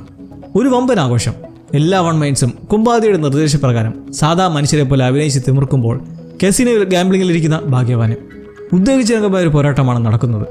തൊട്ടിപ്പുറത്ത് റിച്ച് മാർജിന് കൊടുത്ത പോലത്തെ പൈറേറ്റ് മൂടിയൊക്കെ ഇട്ട് മറ്റൊരു വൺ മൈൻഡും അഭിനയിച്ച് തകർത്തൊടുവിലെന്താ റോയലായിട്ടുള്ള വിജയം കുംബാദിയയ്ക്ക്. അവൻ ഇവരെല്ലാം വെച്ച് ഒരു ഹീറോ ആയി സ്വന്തം ജീവിതമേ ഒരു ലൈവ് ആക്ഷൻ സിനിമയെ ഡയറക്റ്റ് ചെയ്ത് ജീവിക്കുകയാണ്. ഓരോരുത്തരോടും ഓരോ ക്യാരക്ടർ പിടിക്കാൻ പറഞ്ഞങ്ങനെ ആ ഒരു കാട്ടിക്കൂട്ടൽ കഴിഞ്ഞ് ലേഡീസുമായി വിജയാഹ്ലാദത്തിന് പോകുമ്പോൾ എല്ലാം വൺ മൈൻഡ് അല്ലേ, അതുകൊണ്ട് താല്പര്യങ്ങളും ഒരുപോലെ തന്നെ. പക്ഷെ കുംബാദിയ അതിന് തയ്യാറല്ല. അങ്ങനെ തരുണിമണികളുമൊത്ത് ആറാട്ടും സലവിക്കലൊക്കെ നടത്തിയിരിക്കുകയാണ് പെട്ടെന്നെല്ലാവരും ഒരേപോലെ ശാന്തരാവുന്നത്. കുംബാദിയോടായി ക്ഷമിക്കണം, നിങ്ങളൊരാൾ കാണാൻ വന്നുകൊണ്ടിരിക്കുവാണ് എന്ന് പറഞ്ഞ് പോകുമ്പോൾ സംഭവം കെറോൾ ലാസ് വേഗാസിലേക്ക് പോലീസ് വണ്ടിയിൽ കടക്കുന്നത് കണ്ടപ്പോഴേ മറിഞ്ഞിരിപ്പുള്ള വൺ മൈൻസിന് മനസ്സിലായി ഇത് അവനെ കാണാനുള്ള വരവാണെന്ന്. ആ വിവരം ടബിലിരിക്കുന്ന ഇവരിലേക്കും യൂണിവേഴ്സൽ കണക്ടിവിറ്റി വഴി എത്തിയതോടെ അവരയിച്ചു പോകുന്നതിന് പിന്നാലെ കുംബാദിയും സ്വർഗത്തിലെ കട്ട്റൂമ്പിലേക്ക് കാണാൻ റെഡിയാകുന്നു. ആ കട്ട്റൂമ്പ് രാത്രിയോടെ ലാസ് വേഗാസിലേക്ക് എത്തി ചുറ്റും നോക്കി അങ്ങനെ സഞ്ചരിക്കുവാണ്, അവനിവിടെ കാണണേ എന്ന് പ്രാർത്ഥിച്ചുകൊണ്ട്. കുംബാദിയോടെ കാണുമെന്ന് കെറോളിനറിയാം, കാരണം ലാസ്റ്റ് മീറ്റിൽ അവൻ്റെ ലാസ് വേഗാസ് പ്ലാനിനെക്കുറിച്ച് പങ്കുവച്ചത് നമ്മൾ കണ്ടതായിരുന്നല്ലോ. ഒരു കാര്യം ഓർമ്മ ഉണ്ടല്ലോ, ഇവരാരും കെറോളിനെ നേരിട്ട് കാണാനോ സംസാരിക്കാനോ കൂട്ടാക്കാതെ ഇതിൽ സ്പേസ് വേണമെന്ന് പറഞ്ഞ് നിൽക്കുവാണ്. അതുകൊണ്ട് തന്നെ ഈ സാഹചര്യത്തിൽ കമ്മ്യൂണിക്കേറ്റ് ചെയ്യുന്നത് ദേ ഇങ്ങനെയും. അവർ വെസ്റ്റ്ഗേറ്റിന് മുന്നിൽ എത്തുമ്പോഴേക്കും ആ വലിയ ഡിസ്പ്ലേയിൽ കെറോളിന് സ്വാഗതം കൊടുത്ത് അകത്തേക്ക് കയറ്റി അവിടെയുള്ള ഗെയിം അറീനയിലും മറ്റുമുള്ള ഡിസ്പ്ലേസിലൂടെ കുംബാദിയുള്ള ഫ്ലോറിലേക്ക് ഡയറക്ഷൻ കൊടുക്കുന്നു. അങ്ങനെ റോയലായിട്ടുള്ള ഒരു ലിഫ്റ്റിൽ കയറി 30ാമത്തെ നിലയിലേക്ക് എത്തുമ്പോൾ എന്താ ഒരു ഹോട്ടൽ, രാജകൊട്ടാരം പോലെ ഇരിക്കുന്നു. ലിഫ്റ്റൊക്കെയുള്ള നടന്ന് തുറന്നിട്ടിരിക്കുന്ന ഒരു മുറി കണ്ട് കെറോൾ അവിടേക്ക് ചെന്ന് കയറുമ്പോൾ എന്താ ഒരു മുറി, മറ്റൊരു ബ്ലങ്കാവ് പോലെ അങ്ങനെ വിശാലമായി കിടക്കുന്നിടത്ത് അതിഥിയെ പ്രതീക്ഷിച്ച് തന്നെ നിൽക്കുന്ന കുംബാദിയെയും ഷാമ്പയിനാണോ എന്തോ ഒഴിച്ചുകൊണ്ട് സ്വാഗതം ചെയ്യുന്നത് കണ്ട് വൺ മൈൻഡ്സ് ഓൾറെഡി താൻ വരുന്നവരും അറിയിച്ചതായി കെറോൾ മനസ്സിലാക്കി പറയുന്നത് അവർ താൻ വരുന്ന കാര്യം അറിയിച്ചു കാണും. പക്ഷേ അവരെൻ്റെ കയ്യിലുള്ളതെന്താണെന്ന് ഒരിക്കലും പറഞ്ഞു കാണില്ല. കണ്ടാൽ ഞെട്ടിക്കുന്ന ഒരു വിവരമാണെന്ന് പറഞ്ഞ് കുംബാദിയെ കൊണ്ട് TV പ്രത്യക്ഷമാക്കുമ്പോഴാണ് വേറൊരു കാര്യം അറിയുന്നത്. കെറോൾ അത്രയും കഷ്ടപ്പെട്ട് പ്രതീക്ഷയോടെ റെക്കോർഡ് ചെയ്ത് അയച്ച ആ 2 വീഡിയോസും ഇവർ കണ്ടിട്ടുണ്ട് കേട്ടോ. പക്ഷെ എന്താ മുന്നേ പറഞ്ഞ പോലെ ഒരു ഗുണവുമില്ല. കുംബാദിയെക്കുറിച്ച് റിവ്യൂ പറയുന്നത് കെറോളുടെ വികാരം ഇത്തിരി നാടകീയത കൂടിപ്പോയെന്ന് പറഞ്ഞിട്ടും ഞെട്ടിക്കാൻ വന്ന ആൾ തന്നെ ഞെട്ടുന്ന സാഹചര്യമാണ് പിന്നീട് അങ്ങോട്ട് ഉണ്ടാവുന്നത്. കാരണം ഈ വൺ മൈൻഡ്സ് മനുഷ്യരെ കഴിക്കുന്ന കാര്യം പ്രോസസ് ചെയ്തിട്ടാണേ. അക്കാര്യം കുംബാദിക്കും അറിയാം. ഒരാഴ്ച മുന്നേ ഇത് മനസ്സിലാക്കി. എപ്പോഴും പാൽ പാക്കറ്റ് കുടിക്കുന്നത് എന്തിനാണെന്ന് തിരക്കിയത് വഴി അസഹ്യമായി തോന്നിയ ഒന്നാണ് അയാൾക്ക്. പക്ഷേ അതിൻ്റെ എക്സ്പ്ലനേഷൻ ഉണ്ട്. അത് പറയാനെത്തുന്നത് ആരാ? നമ്മളിൽ പലരുടെയും ഫേവറേറ്റായ ജോൺ സീന. വെറും ജോൺ സീനയല്ല, ജോയിൻഡ് ജോൺ സീന. പുള്ളിക്കാരൻ TVയിലായി വിശദീകരിക്കുകയാണ് മനുഷ്യരെ കൺസ്യൂം ചെയ്യുന്നതിന് പിന്നിലെ റീസൺ. ഒരു ജീവനും അപഹരിക്കാൻ തങ്ങൾക്ക് കഴിയില്ല എന്ന് പറഞ്ഞത് സസ്യങ്ങളെ കൂടി ചേർത്തിട്ടാണ്. അരിയോ ഗോതമ്പോ ഒന്നും തെയ്യന്താരോ പഴയ ഞാർനട്ട് പിടിപ്പിച്ച് വിളവെടുക്കാൻ കഴിയില്ല. കാരണം അരിവാൾ വെച്ച് കൊയ്യേണ്ടി വരില്ലേ? എന്തിന് മരത്തിൽ നിന്ന് ഒരു മാങ്ങ പോലും പറിക്കുകയോ എറിഞ്ഞിടുകയോ ചെയ്യാൻ പറ്റില്ല. താഴെ വീണ് കിടക്കുന്നത് എടുത്ത് ഭക്ഷിക്കുക. പശുക്കൾ പോലെ പാല് തരുന്ന മൃഗങ്ങളുണ്ട്. കൂടാതെ ഓൾറെഡി വൈറസ് വ്യാപനത്തിന് മുന്നേയായി പ്രോസസ് ചെയ്ത ഫുഡുകളും ലഭ്യമാണ്.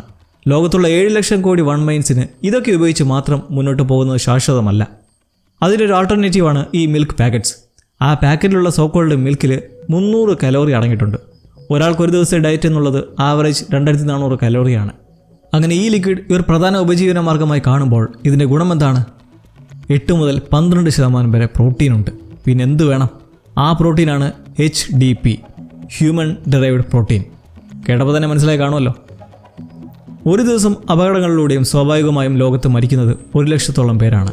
മരിച്ചു കഴിഞ്ഞ ഇവരിൽ നിന്നെല്ലാം എക്സ്ട്രാക്ട് ചെയ്തെടുക്കുന്ന ഡ്രിങ്ക്സ് ആണത്. മരിച്ചവരോടുള്ള കടപ്പാടും നന്ദിയൊക്കെ എപ്പോഴും ഉണ്ട്. ഇങ്ങനെ ചെയ്യുന്നതുകൊണ്ട് താല്പര്യമുണ്ടോ എന്ന് ചോദിച്ചാൽ തീർച്ചയായും ഇല്ല. പക്ഷേ ഇത് കുടിച്ചുകൊണ്ടാണ് ഭക്ഷണ ലഭ്യതയെ ഇവർ ബാലൻസ് ചെയ്യാൻ ശ്രമിക്കുന്നത്. ലോകമൊട്ടാകെ ഇവർ നടത്തിക്കൂട്ടുന്ന ഈ പരിപാടിയുടെ ഒരു കൊച്ചു കാഴ്ച മാത്രമാണ് കെറോൾ ആൽബർക്കുർക്കിൽ കണ്ടതും. എന്തായാലും പീസ് മേക്കർ അല്ല ജോയിൻഡ് ജോൺ സീന, നിങ്ങളൊരിക്കലും ഇത് കുടിക്കേണ്ടി വരില്ല കെറോൾ. നല്ല അടിപൊളി ഫുഡ് നിങ്ങൾക്ക് വേണ്ടി പ്രത്യേകം മാറ്റുന്നുണ്ട്. പിന്നെ വേണമെങ്കിൽ മാത്രം കുടിച്ചാൽ മതി എന്ന് പറഞ്ഞ് മാഞ്ഞു പോകുന്നു. ഇപ്പം എങ്ങനെ ഇരിക്കണ്? ഇരുന്ന് പോകുന്നത് ഇപ്പോൾ കെറോളാണ്. ഇതെല്ലാം കുംബാദി അറിഞ്ഞിട്ട് കൂടി എങ്ങനെ ഇങ്ങനെ കൂടെ നിൽക്കാൻ കഴിയുന്നു എന്നാണ് കെറോളിനെ അതിശയിപ്പിക്കുന്നത്. തീർച്ചയായും കഴിഞ്ഞ ആഴ്ച മുന്നേ മാത്രം അയാൾ ഇതറിഞ്ഞപ്പോൾ വല്ലാത്തൊരു അസ്വസ്ഥതയായിരുന്നു. പക്ഷേ ഇതിൽ ജോൺ സീന പറയാത്തൊരു കാര്യമുണ്ട്. കഴിഞ്ഞ ആഴ്ച കുമ്പാദിയ അയാളുടെ നിർബന്ധിച്ച് ചോദിച്ചത് വഴി മനസ്സിലാക്കിയതാണ്. ഇപ്പോൾ ഈ പറഞ്ഞ ഹ്യൂമൻ ഡെറിവേറ്റഡ് പ്രോട്ടീനായ HDPയും അത് ഇൻക്ലൂഡ് ചെയ്തിട്ടുള്ള ഭക്ഷണക്രമങ്ങളുമായി പോയാൽ തന്നെ മിക്ക ജനങ്ങളും 10 വർഷത്തിനുള്ളിൽ പട്ടിണി മൂലം മരിക്കും. തടുക്കാനാവാത്ത ഒന്നാണത്. അതുണ്ടാവാതിരിക്കാൻ ഇവർ പ്ലാൻ ചെയ്യുന്നത് ഒരു റോബോട്ടിക് ഫാമിംഗ് ആണ്. ഇവരെന്ന് വെച്ചാൽ കുമ്പാദിയും മറ്റ് സർവൈവേഴ്സും. അതെ, കരോളിനെ കൂട്ടാതെ ബാക്കി എല്ലാ സർവൈവേഴ്സും അടിക്കടി വീഡിയോ കോൾ ചെയ്ത് ഒന്നിച്ചിരിക്കാറുണ്ട്. 11 പേർ മാത്രം. കാരണം പാരഗിലുള്ള മാനുസോസില്ലേ, നമ്മൾ മുന്നേ ഒരിക്കൽ കണ്ടേ, അയാളൊട്ടും പിടികൊടുക്കാതെ അകന്ന് തന്നെ നിൽക്കുവാണ്. കരോളിനെ കൂട്ടണമെന്നൊരു ആലോചന ഈ 11 പേർക്കുള്ളിൽ വന്നേലും മിക്കവർക്കും അത് ശരിയാവില്ല എന്ന തോന്നലുണ്ടായതുകൊണ്ട് നമ്മുടെ പാവം കരോളിനെ അവരെ കൂട്ടിച്ചേർക്കുന്നേയില്ല. ഇംഗ്ലീഷ് ഭാഷ അറിയാത്ത ആൾക്കാരാകട്ടെ അന്ന് സ്പെയിനിലേക്ക് തങ്ങളെ ചർച്ചയ്ക്ക് വിളിക്കാതിരുന്നിട്ട് കയറും. അന്ന് സ്പെയിനിൽ വെച്ചുള്ള വേളയിൽ വൺ മൈൻഡ്സ് എല്ലാം വെജിറ്റേറിയനാണ് പ്രിഫർ ചെയ്യുന്നതെന്ന് പറഞ്ഞപ്പോൾ കരോൾ കരുതിയത് അവർ പ്യൂർ വെജിറ്റേറിയൻസ് എന്നായിരുന്നു. പക്ഷേ കഴിക്കേണ്ട സാഹചര്യം ഉണ്ടാൽ കഴിക്കും, അത് മനുഷ്യമാംസമായാലും ശരി തന്നെ എന്നിവിടെ കരോൾ റിയലൈസ് ചെയ്ത് എല്ലാം കേട്ട് മൊത്തത്തിൽ പിടിവിട്ട് പോയി ബാത്റൂം എവിടെയെന്ന് ചോദിച്ച് അതിനകത്ത് കയറി കരയണോ, ദേഷിക്കണോ, സങ്കടപ്പെടണോ എന്നൊന്നും അറിയാൻ വയ്യ. ഒന്നാമതേ ഒറ്റയായ ലോകത്ത് ഒറ്റപ്പെട്ട് നിൽക്കുന്നു. കൂടുതൽ സർവൈവേഴ്സും ഇങ്ങനെ തുടങ്ങിയാൽ പിന്നെ എന്ത് ചെയ്യാനാണ് ഈ ലോകത്ത്? ഏറ്റവും വലിയൊരു സത്യം, വൺ മൈൻഡ്സ് മനുഷ്യ ശരീരം കൺസ്യൂം ചെയ്യുന്നു എന്നുള്ളത് പോലും ഇവരെല്ലാം ഒരാഴ്ച മുന്നേ അറിഞ്ഞതാണ്. പക്ഷേ കരോൾ ഇത് കഷ്ടപ്പെട്ട് കണ്ടുപിടിച്ച് ഷോക്കായതെല്ലാം ഇപ്പോൾ വെച്ച് നോക്കുമ്പോൾ എന്തുണ്ട് അതിലർത്ഥം? സർവൈവേഴ്സ് എന്നോ വൺ മൈൻഡ്സ് എന്നോ പിരിക്കാനാവാത്ത വിധം എല്ലാ എണ്ണവും കണക്ക് തന്നെ. എന്തൊക്കെ പറഞ്ഞാലും കുമ്പാദിക്ക് എഴുത്തുകാരുടെ ഫീലിങ്സ് മനസ്സിലാവും. അവൻ മറ്റുള്ളവരെ കരോളുടെ വിഷമവും മറ്റും അറിയിക്കുന്നുണ്ട്. അവൾ ഒറ്റയായി പോയി എന്ന സങ്കടത്തോടെ ഉള്ളതാണെന്നൊക്കെ പറഞ്ഞിട്ട്. ഒടുവിൽ അവിടെ ആ രാത്രി തങ്ങി രാവിലെ കുമ്പാദിയുടെ സ്പെഷ്യൽ ബ്രേക്ക്ഫാസ്റ്റും കഴിഞ്ഞ് ഒരു നൈസ് ടാറ്റ ബൈ ബൈ പറഞ്ഞ് പിരിയാൻ ശ്രമിക്കുന്നതിലും പറ്റണില്ല കരോളിന്. വൺ മൈൻഡ്സിന്റെ ഭാഗത്ത് നിന്ന് ചിന്തിക്കാനും എല്ലാവരും ഭാവിയിൽ വിശന്ന് മരിക്കാതിരിക്കാനുള്ള വഴി നമ്മൾ നോക്കണമെന്നൊക്കെ പറയുന്ന കുമ്പാദിയോട് നീരസം പ്രകടിപ്പിച്ച് നിൽക്കെ അറിയുന്നൊരു നിർണായക അപ്ഡേറ്റ്. വൺ മൈൻഡ്സിന്റെ കൂട്ടത്തിലേക്ക് തങ്ങളെ കൂടി ചേർക്കണമെങ്കിൽ ചുമ്മാ ഒന്നും കഴിയില്ല. ഇടുപ്പല്ലിൽ നിന്നിട്ട് ഓരോ വ്യക്തികളുടെയും സ്റ്റെം സെൽസ് ഉണ്ട്. ശരീരത്തിലെ ഏത് കോശത്തെയും മാറ്റാൻ കഴിയുന്ന മൂലകോശം. അത് എക്സ്ട്രാക്ട് ചെയ്തെടുത്താൽ മാത്രമേ വൺ മൈൻഡിലേക്ക് ട്രാൻസ്ഫോം ആകാനുള്ള പ്രോസസ്സ് ചെയ്യാൻ കഴിയുള്ളൂ. പക്ഷേ സ്വമനസാൽ അനുവദിച്ചാൽ മാത്രമേ ഒരു സർവൈവറുടെ അസ്ഥിയിൽ നിന്നും ഇതെടുക്കാനും പറ്റുള്ളൂ എന്നുള്ളത് കൊണ്ട് പെർമിഷൻ വേണം. തലേ ദിവസം കണ്ടുപിടിച്ച ഒരു ഡിസ്കവറി ആണെന്ന് കുമ്പാദിയെ പറയുന്ന കേട്ട് ആശ്ചര്യത്തോടെ ഫോണിൽ വിളിച്ച് ഇക്കാര്യം സത്യമാണോ എന്ന് ചോദിക്കുന്നു. കുമ്പാദിയുടെ ഏരിയ ആയിട്ട് കൂടി വിളിക്കുന്നത് കരോളാണെന്ന് മനസ്സിലാക്കി മറ്റേ റെക്കോർഡഡ് ഓഡിയോ ആണ് കേൾക്കുന്നത്. അപ്പോൾ കരോൾ 0 ഡയൽ ചെയ്യുമ്പോൾ ബാക്കിയുള്ളവർക്ക് വേറെ വല്ല നമ്പറും ആയിരിക്കാം. ഇല്ലെങ്കിൽ CCTV വഴി കണ്ടുകൊണ്ടിരിക്കുന്നതുമാവാം. എന്തായാലും സത്യമാണോ എന്ന് തിരക്കുമ്പോൾ മറുപടിയായി ഹോട്ടൽ ഡിസ്പ്ലേയിൽ ആ പറഞ്ഞത് നേരെ റിപ്ലൈ വരുന്നതിന് പിറകെ കരോൾ അവിടെ നിന്ന് ഇറങ്ങി പോവാണ്. ഒരു കാര്യം കൂടി വൺ മൈൻഡ്സിനെ അറിയിച്ചുകൊണ്ട്, എനിക്ക് ജീവനുള്ളിടത്തോളം കാലം ഞാൻ ഈ എക്സ്ട്രാക്ഷന് പെർമിഷൻ തരാനേ പോകുന്നില്ല. അല്ലെങ്കിൽ തന്നെ എക്സ്ട്രാക്ഷൻ കേട്ടിട്ട് ജീവൻ പോകുന്ന വേദനയായിരിക്കും. കാരണം ഇടുപ്പലിലേക്ക് ഇഞ്ചക്ഷനൊക്കെ കുത്തിക്കയറ്റി അതിൽ നിന്ന് സ്റ്റെം സെൽസ് ഒക്കെ എടുക്കാമെന്ന് വെച്ചാൽ എത്ര വേദനാജനകമായ കാര്യമാണത്. രസകരമായൊരു കാര്യം, കരോൾ പെർമിഷൻ തരാൻ പോകണമെന്ന് പറഞ്ഞതിനും അവർക്കൊരു മറുപടിയുണ്ട്. നിങ്ങളുടെ തീരുമാനത്തെ ഞങ്ങൾ മാനിക്കുന്നുവെന്നും ഒരിക്കലും കരോളിൽ നിന്ന് സ്റ്റെം സെൽ എക്സ്ട്രാക്ട് ചെയ്യാൻ പോണില്ലെന്നും. തീർച്ചയായും കുമ്പാദിയോട് അവർ കഴിഞ്ഞ ദിവസം തന്നെ അനുവാദം ചോദിച്ചിരുന്നു. മറുപടി എന്തായിരിക്കും പ്രത്യേകിച്ച് പറയണ്ടല്ലോ. അങ്ങനെ വീണ്ടും കാണാമെന്ന് പോലീസ് വണ്ടിയിൽ കരോളിനെ യാത്ര അയക്കുമ്പോൾ അവൻ്റെ ആ ലൈഫ്, അവിടെ റോൾ പ്ലേയും ആഡംബര കാറുകളുമൊക്കെ അവൻ്റെ ഫാൻറ്റസി വെള്ളി ജീവിക്കുകയാണ് കൊച്ചു കള്ളൻ. കുറച്ച് ദിവസം മുന്നിലേക്ക് നമുക്കൊന്ന് പോയാലോ? കരോൾ വൺ മൈൻഡ്സിനെല്ലാം തിരികെ എത്തിക്കാൻ ഒരു വഴിയുണ്ടെന്ന് മനസ്സിലാക്കി എല്ലാവരെയും വേർപ്പിച്ച ശേഷം ആദ്യ വീഡിയോ റെക്കോർഡിംഗ് നടത്തി അത് പലരിലേക്ക് എത്തിക്കാനായി പറഞ്ഞിട്ട് ഒരു ദിവസം കഴിയുമ്പോഴുള്ള ആ സമയം മനോസോസിനടുത്തേക്ക് നമ്മൾ വീണ്ടും എത്തുമ്പോൾ മുന്നത്തെ 7.132 ഒക്കെ കഴിഞ്ഞ് 9.999 വരെ എത്തി ഫ്രീക്വൻസി ചെക്ക് ചെയ്യുകയാണ്. ഈ ഗഡി ഇങ്ങനെ റേഡിയോ ഫ്രീക്വൻസി ചെക്ക് ചെയ്യുന്നത് കണ്ടാൽ അസ്ട്രോളജിസ്റ്റ് എക്സ്ട്രാ ടെറസ്ട്രിയൽ സിഗ്നൽ നോക്കി സമയം കളഞ്ഞ പോലുണ്ട്. ഇത്രയൊക്കെ ചെക്ക് ചെയ്തതിൽ പക്ഷേ ഒന്നിൽ ഗ്രെയിൻസ് ഇല്ലാതെ ഒരു പാട്ട് കേൾക്കുന്നുണ്ട്. ഒരു ഫാസ്റ്റ് സോങ് ആണ്. 8.613. അതെന്താണെന്നൊരു പിടിയുമില്ല. വഴക്കം പോലെ ഡിന്നറുമായി കാറിലെത്തി ഗേറ്റിന് മുന്നിൽ വെച്ച് ഹോൺ അടിച്ച് പോകുന്നതിന് പിറകെ മാനസോസിൻ്റെ യൂഷ്വൽ റൂട്ടീൻ. വടിവാളുമായി നേരെ ചെന്ന് ആഹാരം തട്ടിക്കളയുമ്പോൾ പറഞ്ഞിരുന്ന മറ്റൊന്നുമല്ല, കരോളിൻ്റെ ആ വീഡിയോ സന്ദേശം ഒടുവിൽ അയാളും കണ്ടിരിക്കുന്നു. ആഹാരം തട്ടിക്കളഞ്ഞ വഴിക്ക് എൻവലപ്പ് കണ്ടതോ അതിലെ പഴയ കാസറ്റ് കണ്ട് ക്യാബിനിലെ പഴയ TV ഇട്ട് കണ്ടതോ ഒന്നുമല്ല കാര്യം.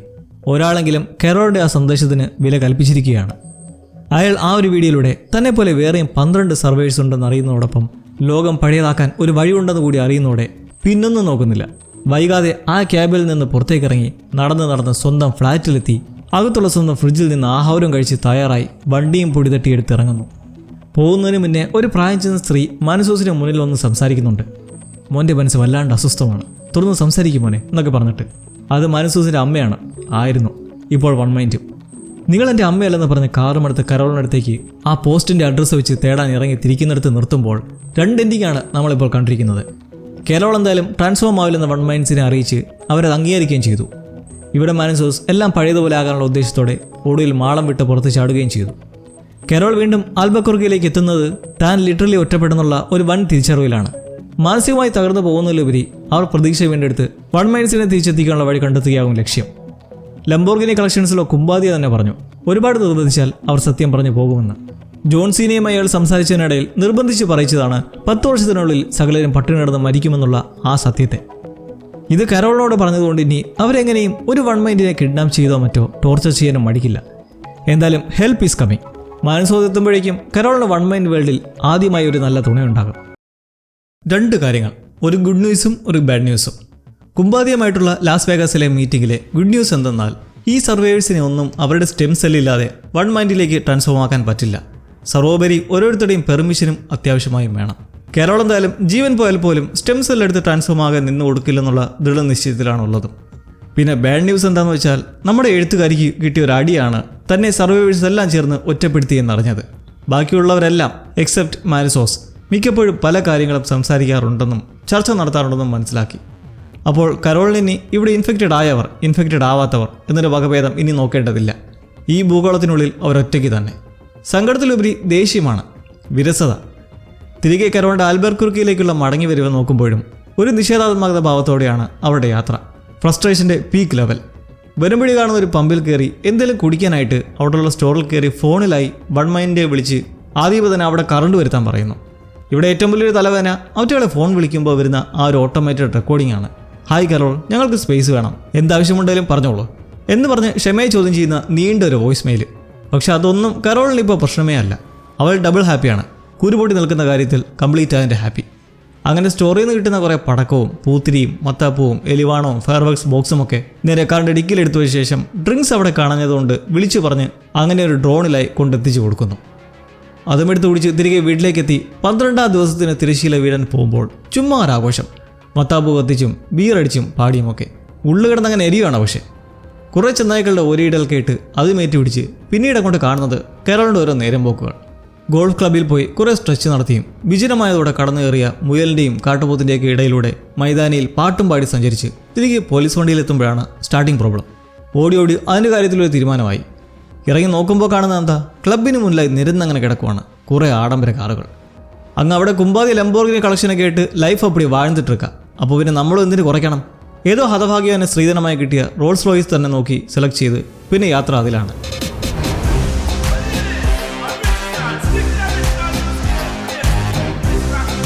മൈൻഡിൻ്റെ മെഡിറ്റേഷന് വേണ്ടി ഒരു സ്പ്രിംഗ് ബാത്തും കുറേയധികം പാട്ടുപാടക്കവും കഴിഞ്ഞ് പെയിൻറ്റിങ്ങിൽ ഫേമസ് ആയിരുന്ന കരോളുടെ ഫേവറേറ്റ് ജോർജിയ ഓക്കിഫ് എന്ന ആർട്ടിസ്റ്റിനെ മ്യൂസിയത്തിൽ നിന്ന് ഒരു ഒറിജിനൽ പെയിൻറ്റിങ്ങും തൂക്കി വീട്ടിൽ കൊണ്ടിട്ടിട്ട് പെട്ടെന്നൊന്നും തോന്നുവാണ് അന്നത്തെ ഡിന്നർ കുറച്ച് സ്പെഷ്യലാക്കാൻ. ഉടൻ തന്നെ വൺമേനെ വിളിച്ച് മുമ്പ് ഹെലനുമൊത്ത് ആദ്യത്തെ ആനിവേഴ്സറി ആഘോഷിച്ച അതേ ഹോട്ടൽ എല്ലാ കാര്യങ്ങളും സജ്ജീകരിക്കാൻ നിർദ്ദേശിച്ച് അങ്ങനെ ഒറ്റയ്ക്കൊരു റൊമാൻറ്റിക് ഡിന്നറും ഒരു ആംബിയൻസിന് വേണ്ടി പിയാനോയിൽ നിന്ന് വരുന്ന ഓട്ടോമാറ്റിക് സംഗീതവും. ആ മ്യൂസിക്കിൻ്റെ പേരോ ഐ വിൽ സർവൈവ് എന്നും. എന്തായാലും കരോൾ ഇതിനെല്ലാം തരണം ചെയ്ത് മുന്നോട്ട് പോകുമെന്ന മനസ്സാണ് ഇപ്പോഴുള്ളത്. ഇവർക്കൊരു കൂട്ട് വരാൻ പോകുന്നത് നമ്മൾ കണ്ടിരുന്നില്ലേ? ആ കൂട്ടിനടുത്തേക്ക് പോയി എന്താണെന്ന് നോക്കാം. കരോളിൻ്റെ ആ ഫസ്റ്റ് വീഡിയോ കാസറ്റ് ഇട്ട് കണ്ട് പിന്നെ ഒട്ടും സമയം കളയാതെ പരകയിൽ നിന്നിറങ്ങിയെങ്കിലും ആൽബർക്കുർക്കിയിലേക്ക് എത്തുക എന്നത് ഒരു നീണ്ട യാത്രയാണ്. അങ്ങനെ യാത്രക്കിടയ്ക്ക് വണ്ടിയുടെ എണ്ണ കാലിയായതോടെ പെട്രോൾ ക്യാനുമായിട്ട് ഏതെങ്കിലും പെട്രോൾ പമ്പോ വണ്ടികളോ കിടക്കുന്നതെന്ന് നോക്കി ഒരു ഉന്മേഷക്കുറവില്ലാതെ അങ്ങനെ നടക്കുവാണ്. ഇടയ്ക്ക് നേറ്റീവ്സായ വൺ മൈൻസിൽ ഒരുവൻ വന്നിട്ട് മാനസോസിനോടായി മധുരവാക്കുകൾ പറഞ്ഞ് വണ്ടിയിൽ കയറാനും. ഇങ്ങനെ നടന്നാൽ ദാഹിച്ച് വീഴ്ത്തിയുള്ളൂ. ശരീരത്തിൽ 5% ജലാംശം നഷ്ടമായാൽ തന്നെ ബോധക്കേട്, തലവേദന, മൂത്രതീകല്ല് ഒക്കെ ഉണ്ടാവാനുള്ള നല്ല ചാൻസ് ഉണ്ട്. വണ്ടിയിൽ കൊണ്ടാക്കാം, എവിടെയോ പോകേണ്ടതെന്ന് പറഞ്ഞാൽ മതി എന്നൊക്കെ സൂചിപ്പിക്കാൻ നോക്കുന്നതിലും നോ രക്ഷ. മാനസോസ് ഉറപ്പിച്ച് തന്നെ ഈ വൺ മൈൻസുമായി ഒരു ബന്ധവും വേണ്ട. കയ്യിലാണെങ്കിൽ എപ്പോൾ വേണമെങ്കിലും ഇവർക്ക് നേരെ പ്രയോഗിക്കാനായിട്ട് ഒരു വെട്ടുകത്തിയും സൂക്ഷിച്ചിരിപ്പുണ്ട്. അതിൽ അത്ഭുതപ്പെടാനൊന്നുമില്ല. സ്വന്തം അമ്മയെ വരെ പൂർണ്ണമായും മാറ്റിയ ഒരു വൈറസല്ലേ എല്ലാവർക്കും ഉള്ളിൽ. അതുകൊണ്ട് ഇങ്ങനൊരു കരുതൽ മാനസോസിൻ്റെ ചിന്താഗതിയിൽ അത്യാവശ്യം. ഇവിടെയാണ് നമുക്ക് കരോളും മാനസോസും തമ്മിലുള്ള അന്തരം സ്പഷ്ടമാകുന്നത്. കരോളാകട്ടെ വൺ മൈൻസിനെ കൊണ്ട് അവരുടെ ആവശ്യത്തിനനുസരിച്ച് ഫ്ലൈറ്റും സജ്ജീകരണങ്ങളും ഒക്കെ നടത്തി കൂട്ടുമ്പോൾ പക്ഷേ ഇവിടെ ആൾ എല്ലാം ഒറ്റയ്ക്കുള്ള പരിപാടിയാണ്, ആരെയും അടുപ്പിക്കുന്നേയില്ല. അതേപോലെ മാനസോസ് നല്ല അന്തസ്സുള്ളവനാണ്. കണ്ടില്ലേ, വണ്ടിയിൽ നിന്ന് പെട്രോൾ ഊറ്റിയിട്ട് അതിൻ്റെ പൈസ ആ വണ്ടിയുടെ വൈപ്പിളിലേക്ക് തന്നെ കയറ്റി വെക്കുന്നുണ്ട്. ഇതൊക്കെ കണ്ട് ചിലർക്ക് ചിലപ്പോൾ ഇതൊരു മണ്ടത്തരമോ ഒട്ടത്തരമായിട്ട് തോന്നിയേക്കാം. എന്തായാലും ഈ ഗടി വണ്ടിയിൽ പെട്രോൾ ഒഴിച്ച് വീണ്ടും ആക്സിലേറ്റർ ചവിട്ടി സഞ്ചാരം തുടരുമ്പോൾ ഈ നടത്തിയിലെഴുത്തൊക്കെ സദാസമയം മാനസോസ് ഇംഗ്ലീഷ് വാക്കുകൾ പറയാൻ പഠിച്ചുകൊണ്ടിരിക്കുന്നുണ്ട്. കാരണം നാളെ കരോളിനെ കണ്ടാൽ ബബ്ബ പറയേണ്ടി വരുതല്ലോ. നല്ല കട്ടിയാണേലും കുറച്ചായി ഒരു സ്പോക്കൺ ഇംഗ്ലീഷ് പോലത്തെ കാസറ്റ് വെച്ച് പഠിച്ചുകൊണ്ട് അങ്ങനെ പല തെരുവീതിയിലൂടെ പല വൺ മൈൻസിനെ കണ്ട് അവരുടെ ഗ്രീറ്റിംഗ്സ് ഒന്നും വകവയ്ക്കാതെ വണ്ടികളിൽ നിന്ന് എണ്ണയൂറ്റി പൈസ വയ്ക്കുന്നത് തുടർന്ന് അങ്ങനെ പൊയ്ക്കൊണ്ടിരിക്കുന്നു. ഇടയ്ക്ക് പെയ്യുന്ന മഴ ഒരനുഗ്രഹമാണ്. കുടിവെള്ളം അങ്ങനെ ശേഖരിക്കുമ്പോൾ ആഹാരത്തിൻ്റെ കാര്യത്തിൽ വെള്ളച്ചാട്ടത്തിൽ നിന്ന് വലവെച്ച് മീനെ പിടിച്ചും ചുട്ടുനിന്നുമൊക്കെ ശേഷം ഓരോ പള്ളികളിലായി വിശ്രമവും ഉറക്കവും. അങ്ങനെ കയ്യിലെ ഭൂപടം വെച്ച് കുന്നുകളും മലകളും തെരുവുകളും കടലുകളും കാട്ടുപാതകളും ഒക്കെ താണ്ടി എത്തി നിൽക്കുന്നത് വഴി തീരുന്ന ഒരിടത്തും. മുന്നിൽ അരുവിയാണ്, അതിനപ്പുറം കൂടും കാടും. ദാറ്റ് മീൻസ് ഇനി വണ്ടിയുമായി മുന്നോട്ട് പോക്ക് നടക്കില്ല. ആ കാട് കാൽനടയെ തന്നെ താണ്ടണം. അങ്ങനെ നിൽക്കെ ഇവിടെ വെച്ച് കുറച്ച് വൺ മൈൻസ് വീണ്ടും മാനസോസിന് മുന്നിലേക്കെത്തി വാത്സല്യത്തോടെ പിന്തിരിപ്പിക്കാൻ ശ്രമിക്കുകയാണ് ആ ശ്രമത്തെ. കാരണം മുന്നിലുള്ള ഡെരിയൻ ഗ്യാപ്പ് എന്ന ആ കൊടും വനത്തിലേക്ക് കടക്കുന്നത് വൻ അപകടമാണ്. കാലാവസ്ഥ പ്രതികൂലമാണ്, ചൂട് കൂടുതൽ, ശുദ്ധജലം കണ്ടെത്താൻ തന്നെ പ്രയാസം, പോരാത്തതിന് കൂടിയ വിഷമുള്ള പാമ്പുകളും ചിലന്തികളും പ്രാണികളും വിഹരിക്കുന്ന ഒരു കാടാണ് മുന്നിൽ. അതിനേക്കാളൊക്കെ ഏറെ ഡേഞ്ചർ നീണ്ട മുള്ളുകളുള്ള പനകൾ, ചുങ്കാ പാംസ്. ആ മുള്ളങ്ങാനം കൊണ്ടാൽ അത് പഴുത്ത് ഇൻഫെക്റ്റഡായി നരകിച്ച് മരിക്കേണ്ട അവസ്ഥ വരെ ഉണ്ടാവും. ഇത്രയൊക്കെ പറഞ്ഞു കേട്ടാൽ ആരായാലും രണ്ടാമൊന്ന് ആലോചിക്കും പോണോ വേണ്ടിയോന്ന്. പക്ഷേ മാനസോസ് ആളുള്ളിൽ തിളച്ചു നിൽക്കുവാണ്. അയാളുടെ തീരുമാനത്തെ എതിർക്കാൻ അവർക്ക് പറ്റില്ലെന്ന് മാത്രമല്ല, ഇവരെല്ലാം മാനസോസിന് വെറുപ്പാണ്. ഇടയ്ക്കൊരു വൺ മൈൻസ് പറയുന്നുണ്ട്, ഞങ്ങൾക്കറിയാം നിങ്ങൾ കരോൾ സ്റ്റാർക്കയുടെ അടുത്തേക്കാണ് പോയിക്കൊണ്ടിരിക്കുന്നതെന്ന്. ആ ഒരു പോസ്റ്റ് വന്നതിൻ്റെ പിറകെ മാനസോസ് ഇറങ്ങിയതിലൂടെ ഇക്കാര്യം കണ്ടുപിടിക്കാൻ അവർക്ക് ബുദ്ധിമുട്ടൊന്നുമില്ല. ആവശ്യമില്ലാതെ കാനനപ്പാത ഉപേക്ഷിച്ച് ഞങ്ങളുടെ കൂടെ വരാനും സേഫായി കാറിൽ അവിടേക്ക് എത്തിക്കാമെന്നും പറയുന്ന കേട്ട് മാനസോസ് പറയുന്നൊരു കാര്യമുണ്ട്. അയാളെ ഉള്ളിൽ കിടന്ന ആ വികാരം. ഈ ഭൂമിയിലുള്ള ഒന്നും നിൻ്റെ ഒന്നും വകയല്ല, എല്ലാം നീയൊക്കെ കൈക്കലാക്കി വെച്ചിരിക്കുകയാണ്, മോഷ്ടിച്ചു വെച്ചിരിക്കുകയാണ്. നീ ഒക്കെയും ഈ ലോകത്തെ ഉണ്ടാവാൻ പാടില്ല എന്ന് ദേഷ്യം കടിച്ചു പിടിച്ച് പറഞ്ഞിട്ട് ചെയ്യുന്നതോ അത്യാവശ്യ സാധനങ്ങളെല്ലാം എടുത്ത ശേഷം ഡിക്കിയിലെ പെട്രോൾ ക്യാൻ എടുത്ത് കാറിൽ മൊത്തം ഒഴിച്ച് കത്തിക്കുന്നു. മാനസോസിൻ്റെ വൺ മൈൻസിനോടുള്ള പ്രതിഷേധം, അതിലുപരി ഇത്രയും കാലം കൂടുണ്ടായിരുന്ന കമ്പനിയെ ഈ നാശങ്ങളുടെ കയ്യിലെത്തിക്കാതിരിക്കാനുള്ള ഒരു നശിപ്പിക്കൽ. അങ്ങനെ ആ കൊടൂര കാട്ടിലൂടെ കയറി ഇറങ്ങി സഞ്ചരിക്കുമ്പോൾ ഒരു പ്രോഗ്രസ് ഉണ്ട്. അത്യാവശ്യം ഇംഗ്ലീഷ് സംസാരിക്കാനൊക്കെ പഠിച്ചിട്ടുണ്ട് ഈ പരക്കേക്കാൻ. എൻ്റെ പേര് മാനസോസ്, മൈ നെയിം ഈസ് മാനസോസ്. ഞാൻ വൺ മൈൻസിൻ്റെ കൂട്ടത്തിൽപ്പെട്ടതല്ല. എനിക്ക് നമ്മുടെ നാടിനെ രക്ഷിക്കണം. ഇങ്ങനെയൊക്കെ ആവർത്തിച്ച് പറഞ്ഞ് നടക്കുന്നതിൻ്റെ ഉദ്ദേശം ഒന്നേ ഉള്ളൂ, കരോളിന് മുന്നിലെത്തി അവരുമായി എന്തെങ്കിലുമൊക്കെ ചെയ്യുക. പക്ഷെ അതിനു മുന്നേ തന്നെ ഒരു മുട്ടൻ പണി കിട്ടുവാണ് മാനസോസിന്. ദിവസങ്ങളെടുത്ത് കാട്ടിലൂടെ നടന്ന് രാത്രി ചുള്ളി കൂട്ടി കത്തിച്ചും വെട്ടി വഴിവെട്ടി മുന്നോട്ട് പോയി എത്തി നിൽക്കുന്നത് ചുങ്കാ പാംസിൻ്റെ മുന്നിൽ. അങ്ങിങ്ങായി നിൽക്കുകയാണ് കൂർത്ത മുള്ളൻ പന്നിയുടെ പോലുള്ള മുള്ളുകളുമായി കുറേ പനകൾ. മെല്ലെ അതീവ ശ്രദ്ധയോടെ അതിൻ്റെ ഇടയിൽ കൂടെ കടന്നു പോയിക്കൊണ്ടിരിക്കെ വഴിയിലൊരു കൊച്ചു കല്ല്, നല്ല ഉരുണ്ടൊരു കല്ലാണേ. നമ്മുടെ ആൾ അറിയാതെ അതിലൊന്ന് ചവിട്ടുവാണ്. ഇനിയിപ്പോൾ 2 ഓലക്കീറ് കൂടി എടുക്കുന്നതാണ് നല്ലത്. എന്നായാലും ധൈര്യം സംഭരിച്ച് വലിഞ്ഞു കയറുന്നുണ്ട് കക്ഷി. ആ വേനയുടെ കരച്ചിൽ പ്രദേശം മൊത്തം കേട്ട്. മൊത്തം ബാക്ടീരിയയുള്ള മുള്ളുകളാണത്. ഇൻഫെക്ഷൻ ആയില്ലെങ്കിലേ അതിശയമുള്ളൂ. മാനസോസിന് ടെൻഷൻ കയറി ആ രാത്രി ചെയ്യുന്ന പരിപാടി ചുള്ളി കൂട്ടി തീ കത്തിച്ചിട്ട് അതിൽ വെട്ടുകത്തി വെച്ച് ചുട്ടുപഴിപ്പിച്ച് ഓരോ കൊണ്ടുകയറി മുറിയിലും വെച്ച് കരിക്കുന്നു. പ്രാണൻ പോകുന്ന വേനപ്പാവത്തിന് വീണ്ടും എന്തൊക്കെ സഹിക്കണം മാതാവ്. അധികം വൈകാതെ തന്നെ തീരെ അവശനായി നടന്ന് വീണ് പോകുന്ന അവസ്ഥ. മാനസോസ് ചത്ത് എന്ന് പറയാൻ വരട്ടെ. അവിടേക്ക് ചിറകിട്ടടിച്ചുകൊണ്ടൊരു മാലാകീത്തുവാണ് ഹെലികോപ്റ്റർ.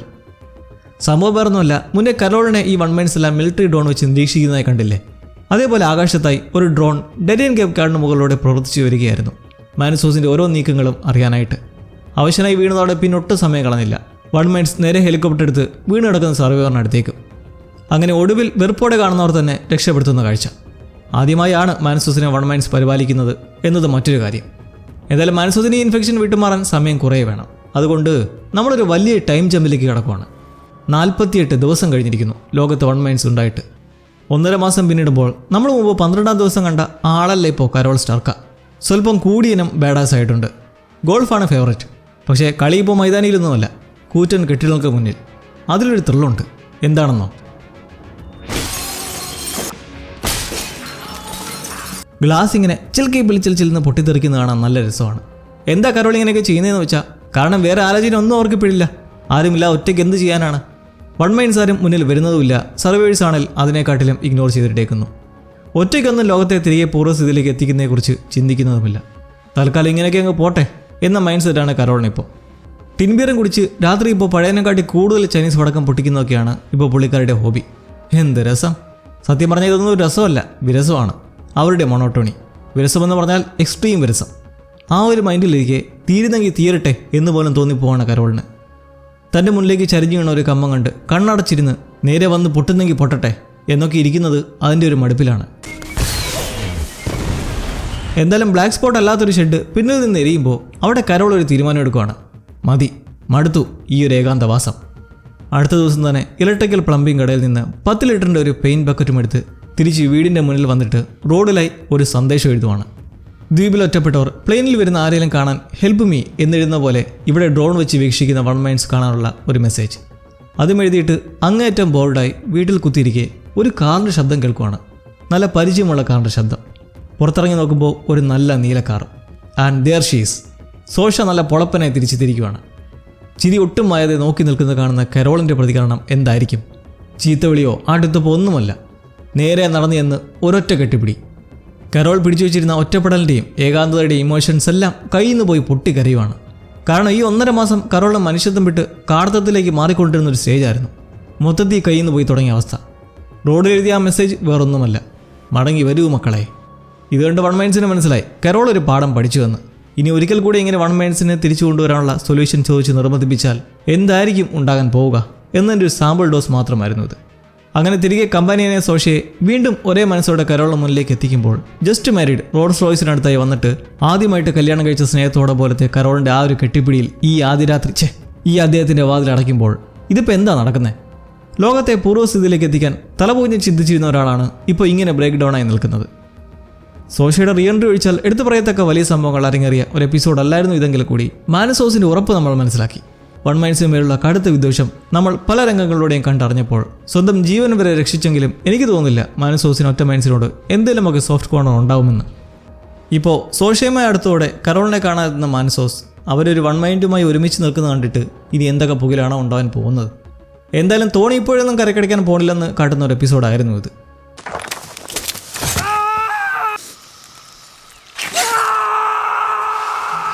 ഇതിനുശേഷം പിന്നെ എന്ത് സംഭവിച്ചു? അപ്പോൾ നമ്മൾ ഒറ്റ മൈൻഡ്സിൻ്റെ ലോകത്തേക്ക് വീണ്ടും കടക്കുന്നത് മാനസോസിലൂടെയാണ്. ആരുടെയും വാക്കുകൾ വകവയ്ക്കാതെ ഡേഞ്ചറായ കാട്ടിലൂടെ നടന്ന് അത്യാവശ്യം സേഫായി കിടക്കുന്നതിന് അടുത്ത് വരെ എത്തിയതായിരുന്നു. പക്ഷെ ഒരു കല്ല് ചതിച്ചു. മുതുക മൊത്തം ചുങ്കാപംസിന് മുള്ളുകൾ തറച്ചു കയറി വൈകാതെ തന്നെ അത് രക്തത്തിൽ ബാധിച്ച് അവശനായി വീട് പോകുന്ന മാനസോസിന് അടുത്തേക്ക് രക്ഷകരായി വൺ മൈൻഡ്സ് എത്തി. അവർ പനാമയിലെ ഒരു ആശുപത്രിയിലേക്ക് എത്തിച്ച് അടിയന്തര ചികിത്സയും നടത്തി അപകടനില തരണം ചെയ്യുന്ന പ്രോഗ്രസ്സിലേക്ക് എത്തിയിട്ടുണ്ട്. മുറിവൊക്കെ നല്ല പഴുത്തിരിക്കുകയാണെങ്കിലും ആൻറ്റിബയോട്ടിക് ശരീരത്തിൽ കുറച്ച് മാറ്റം വരുത്തുന്നതായി ഒരു വൺ മൈൻഡ് പറയുമ്പോൾ ഈ പാവത്തിന് തീരെ വയ്യ. കണ്ണിൽ നിന്നൊക്കെ വെള്ളമൊലിച്ച് നല്ല ചൂടിലും ഔഷധയിലുമാണ്. പക്ഷേ ശത്രുക്കളോടുള്ളതിനേക്കാളും അരിശം ഈ ഒറ്റ മൈൻഡ്സിനോടും. സർജിക്കൽ നൈഫ് എടുത്ത് ഡോക്ടറുടെ കഴുത്തിൽ വെച്ച് ഭീഷണിപ്പെടുത്തി പോകാനുള്ള പരിപാടിയാണ്. എന്നാൽ അവരാരും അങ്ങനെ വെപ്രാളം കൊള്ളുന്നതോ പേടിക്കുന്നതോ പോയിട്ട് മാനസോസിനെ പിടിച്ചു നിർത്താൻ പോലും ശ്രമിക്കുന്നില്ല. ആളുടെ തീരുമാനം എന്തായാലും അവർ അത് ചെയ്യാനായിട്ട് നിന്നു കൊടുക്കത്തേ ഉള്ളൂ. പോകുന്നതിന് മുന്നേയായിട്ട് അവിടെ human derived protein HDP drinking കുടിച്ച് നിൽക്കുന്ന ക്യാഷ്യറോടെ ഇത്രയും നടത്തിയ ചികിത്സയുടെ എല്ലാം ബില്ല് വേണമെന്ന് പറഞ്ഞ് മരുന്നിൻ്റെയും മറ്റുമെല്ലാം ബില്ല് വാങ്ങി നോക്കുമ്പോൾ $8,000. കയ്യിലാണെങ്കിൽ നേയാ പൈസയില്ല. അവസാനം ബില്ലിലായി ആംബുലൻസിൻ്റെ ഉൾപ്പെടെ പൈസ തരാനുണ്ടെന്ന് പറഞ്ഞ് പേരെഴുതി ഒപ്പിട്ടിട്ട് മാനസോസ് അവിടെ നിന്ന് ഇറങ്ങുന്നു. മുന്നേ തന്നെ അങ്ങാരുടെ ഇത്തരം കാര്യങ്ങളിലുള്ള ഒരു റെസ്പോൺസിബിലിറ്റി നമ്മൾ കണ്ടതാണ്.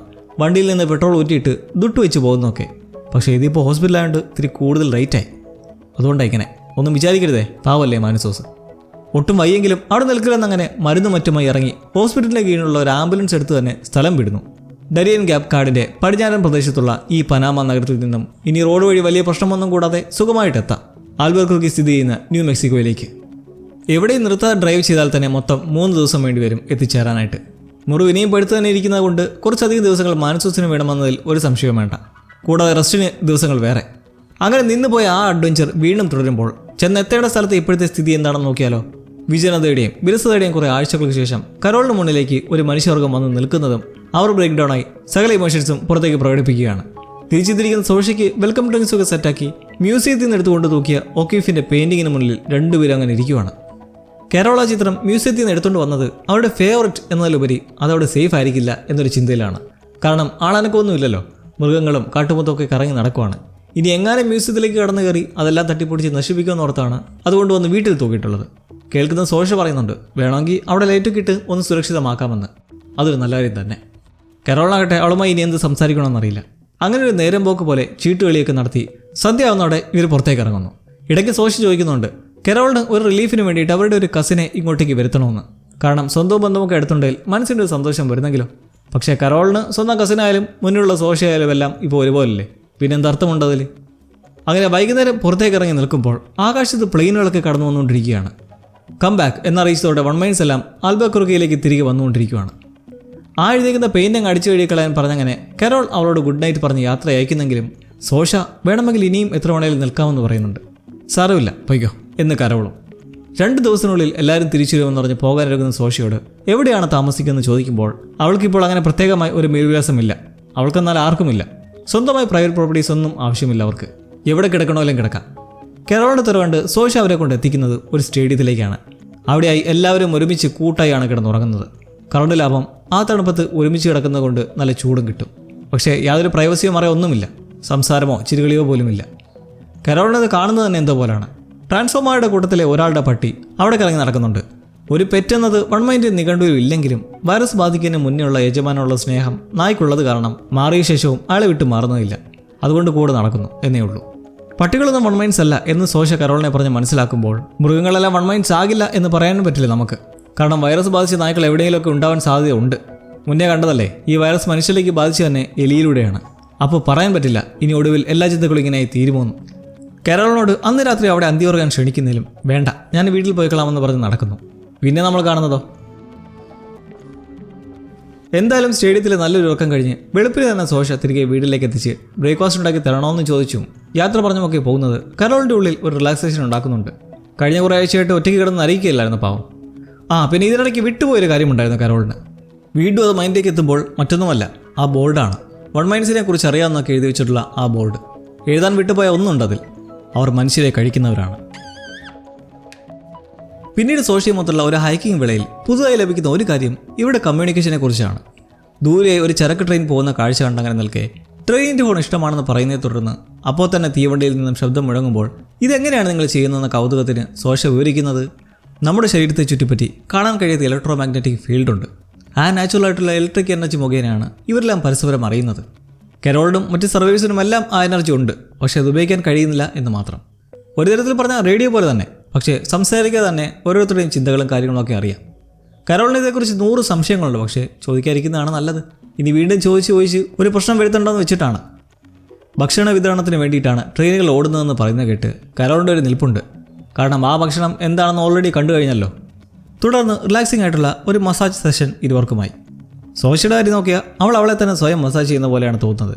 ഇതിപ്പോൾ ഇങ്ങനെ ചെയ്യുമ്പോൾ ലോകത്തുള്ള എല്ലാവർക്കും ഈ മസാജ് ചെയ്യുമ്പോൾ കിട്ടുന്ന ആ ഫീലിംഗ് കിട്ടുമോ എന്നുള്ള രസകരമായ സംശയം കരോളിന്. തീർച്ചയായും ഫീലൊക്കെ ചെയ്യും, പക്ഷേ ഒരു കാര്യം എല്ലാവർക്കും പൂർണ്ണമായി ലഭിക്കില്ല.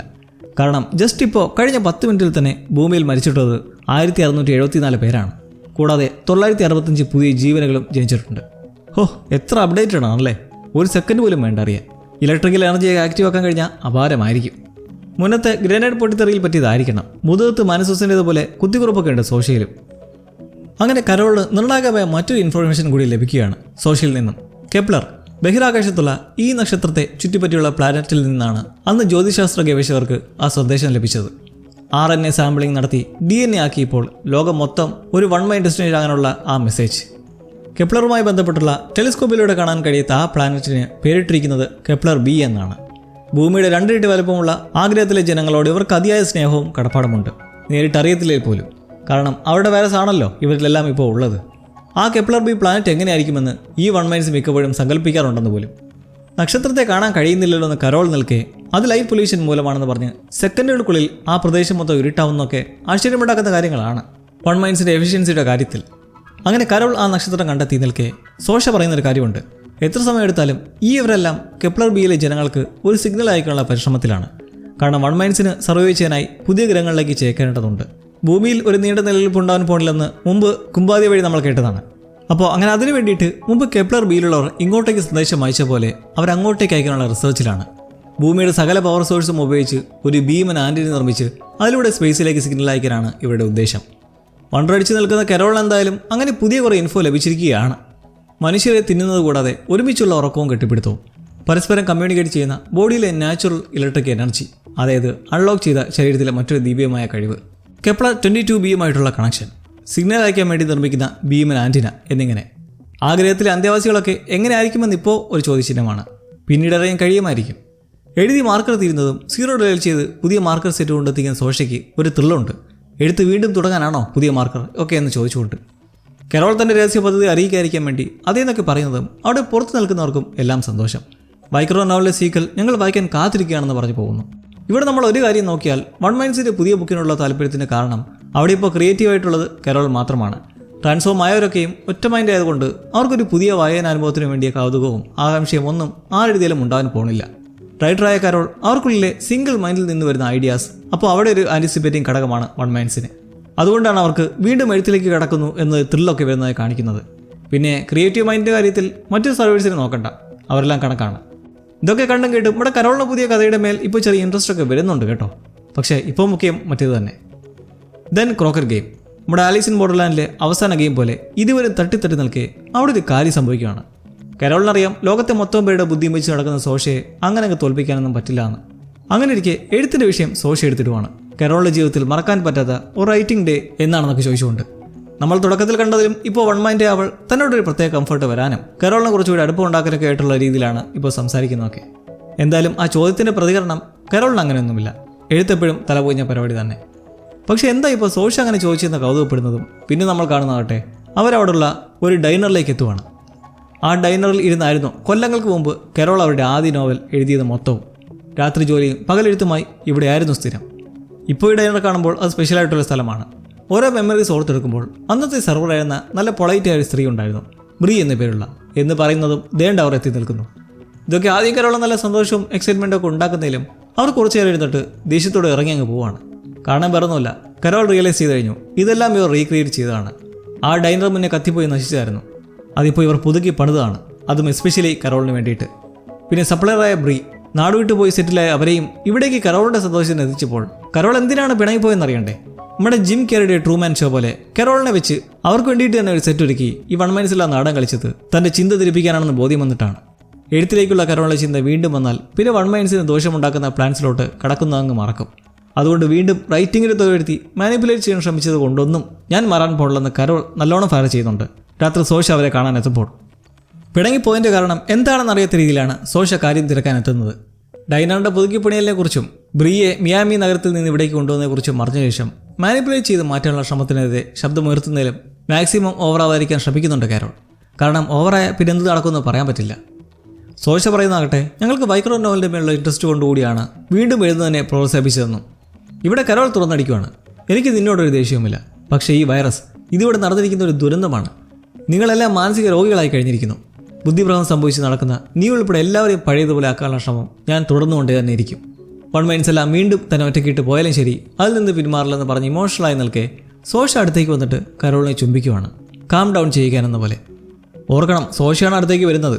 ഈ ഒരു സിറ്റുവേഷനിൽ വൺ മൈൻഡ് ഇങ്ങനെ കടന്നു കയറിയ ഒരു പ്രവൃത്തി നടത്തിയതിലൂടെ ഒരു കാര്യം ഉറപ്പിക്കാമല്ലോ അല്ലേ, വൺ മൈൻഡ്സിൻ്റെ ആ പഴയ അകൽച്ച പാലിക്കൽ മാറി വരുന്നുണ്ട്. മരുഭൂമിയിൽ വീണ മഴ പോലെ ഒരു ഉമ്മ കിട്ടിയതോടെ കരോളും അത്രയും നാൾ പിടിച്ചു വെച്ചിരുന്ന സ്ട്രെസ്സിന് ഒരു ആശ്വാസം കൊടുക്കുന്നു. രാവിലെ എണീക്കുന്ന സോഷ കാണുന്നത് നല്ലൊരു കാഴ്ചയും. കരോൾ പുതിയ നോവലിൻ്റെ ആദ്യ ചാപ്റ്റർ സെഗ്മെൻറ്റ് പൂർത്തിയാക്കിയിരിക്കുകയാണ്.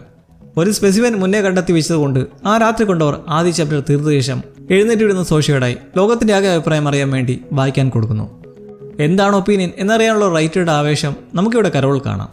അങ്ങനെ സോഷ വായിച്ച ശേഷം തിരികെ എത്തുമ്പോഴുള്ള അതിശയം എന്തെന്നാൽ ഇത്രയും കാലം നോവലിലെ നായകനായിരുന്ന റബാൻ, അതായത് നമ്മുടെ സോഷയുടെ ഫേസ് കട്ടുള്ള പൈറേറ്റ് ഹീറോ, ആ കഥാപാത്രത്തെ പെണ്ണാക്കി മാറ്റിയിരിക്കുന്നു. നോവൽ എഴുതും മുന്നേ ഹെലനുമായിട്ടൊക്കെ ചർച്ച ചെയ്തായിരുന്നല്ലോ റബാൻ ആണാവണോ പെണ്ണാവണോ എന്നുള്ളത്. അങ്ങനെ ഇപ്പോൾ ദീർഘകാലം മുന്നേയുള്ള ആ ആഗ്രഹം കരോൾ നിറവേറ്റിയപ്പോൾ അത് ഈ ആരാധകർക്ക് വലിയൊരു ട്വിസ്റ്റഡ് എക്സ്പീരിയൻസ് ആണ്. ഈ നോവൽ സൈഫൈയും ഷേപ്പ് ഷിഫ്റ്റിംഗ് ഒക്കെ ഉൾപ്പെട്ടതായതുകൊണ്ട് ഈ ജെൻഡർ സ്വിച്ച് വലിയ കുഴപ്പമൊന്നുമില്ലാതെ കണക്ട് ചെയ്യാൻ കഴിയും. ബാക്കിയുള്ള പ്ലോട്ട് ഹോൾസൊക്കെ വഴിയെ മാറ്റിയെടുക്കാമെന്നങ്ങനെ അവിടെ നല്ലൊരു പ്രബോധം കടന്നു പോകുമ്പോൾ ഇതിനിടയ്ക്ക് കരോൾ സോഷയെ ഞങ്ങൾ എന്ന് പറയുന്നതിൽ നിന്ന് മാക്സിമം മാറ്റി ഞാനെന്ന് പറഞ്ഞ് സംസാരിപ്പിക്കാൻ ശ്രമിക്കുന്നുണ്ട്. വൺ മൈൻഡ്സ് എല്ലാം പൊതുവെ ഞങ്ങളെന്നാണല്ലോ സ്വയം അഭിസംബോധന ചെയ്യുന്നത്. 2 months അലേർട്ട്. അങ്ങനെ 2 മാസം കഴിഞ്ഞിരിക്കുന്നു. എന്ത് നമ്മുടെ മാനസോസ് അങ്ങനെ ഇതോടെ പോയി കിടക്കുന്നു. സോഷ ഇപ്പോൾ ഒരു ബെസ്റ്റ് ഫ്രണ്ടിനെ പോലെ അടുത്തിരിക്കുകയാണ്. ഒരുമിച്ചുള്ള ആഹാരം കഴിപ്പും താമസവും ഒക്കെ ആയിട്ട്. കരോളിന് എന്തായാലും ഹെലൻ പോലുള്ള വിഷമങ്ങളൊക്കെ കുറച്ച് മാറി വരുന്നുണ്ട്. കാരണം ഇപ്പോൾ ആ സ്ഥാനത്തതേ സോഷ എത്തി നിൽക്കുമല്ലേ. ഇവിടെ ഒരു കാര്യം ശ്രദ്ധിച്ചാൽ റേഡിയോ പ്രവർത്തിക്കുന്നുണ്ട്. 92.4 FM. കേൾക്കൂ കേട്ടുകൊണ്ടേയിരിക്കും. ഇതെല്ലാം കരോളിന് ജീവിതം സാധാരണമെന്ന് തോന്നിക്കാൻ വേണ്ടിയിട്ടുള്ള പ്രകടനങ്ങൾ മാത്രമാണ്. അന്ന് നമ്മുടെ മാനസോ സിഗ്നൽ കണ്ടെത്തിയ ഒരു ഫ്രീക്വൻസിയിലായിരുന്നു. ഏതായിരുന്നത്? 8.613. അതിപ്പോഴൊരു മിസ്റ്ററി ആണ്. എന്തായാലും ഈ എപ്പിസോഡ് അവസാനത്തോട് അടുക്കുമ്പോൾ ഒരു ത്രില്ലിംഗ് ടീസിംഗ് ഉണ്ടാവുകയാണ്. കരോൾ നിന്ന് സോഷയുടെ ജീവിതത്തിലെ ഓരോ കാര്യങ്ങളും ഫേവറേറ്റ് ഫുഡിനെ കുറിച്ചുമൊക്കെ ചോദിച്ച് അവളതിന് മറുപടിയായി മാംഗോ ഐസ്ക്രീമെന്നും കുട്ടിക്കാലത്ത് കപ്പലുകൾ പോകുന്ന നോക്കിയെന്നുള്ള ചിന്തകളെക്കുറിച്ചും പങ്കുവച്ച ശേഷം പെട്ടെന്ന് കുറച്ചു നേരം ഒന്ന് സ്റ്റക്കായി നിൽക്കുവാണ്. മുമ്പൊരിക്കൽ കരോൾ സർവൈവേഴ്സിനെ മീറ്റ് ചെയ്യണമെന്ന് പറഞ്ഞപ്പോൾ അവിടെ അനുവാദം ചോദിക്കാനായി കുറച്ചു നേരം അനങ്ങാതെ നിന്ന പോലെ. പക്ഷേ ഇത്തവണ വൺ മൈൻഡ് ഷെയർ ചെയ്യുന്ന മെസ്സേജ് മറ്റൊന്നുമല്ല. കരോൾ, നിങ്ങളെ ഒരാൾ കാണാൻ വന്നുകൊണ്ടിരിക്കുന്നു. Yes, Mansos is here. കഴിഞ്ഞ കുറച്ച് നാളുകളായി ആംബുലൻസിൽ അഭയം പ്രാപിച്ചും പഴുത്ത മുറിവൊക്കെ ഏകദേശം കരിഞ്ഞു തുടങ്ങി ശരീരത്തിലെ പനി വിട്ടുമാറി അങ്ങനെ വീണ്ടും വളയം പിടിക്കുവാണ്. ഇനി ന്യൂ മെക്സിക്കോയിലേക്കുള്ള ദൂരം ജസ്റ്റ് 31 കിലോമീറ്റർ കൂടി. കരോൾ ഈ കാണിച്ചു കൂട്ടുന്നൊക്കെ കണ്ടിട്ട് എന്താണ് തോന്നുന്നത്?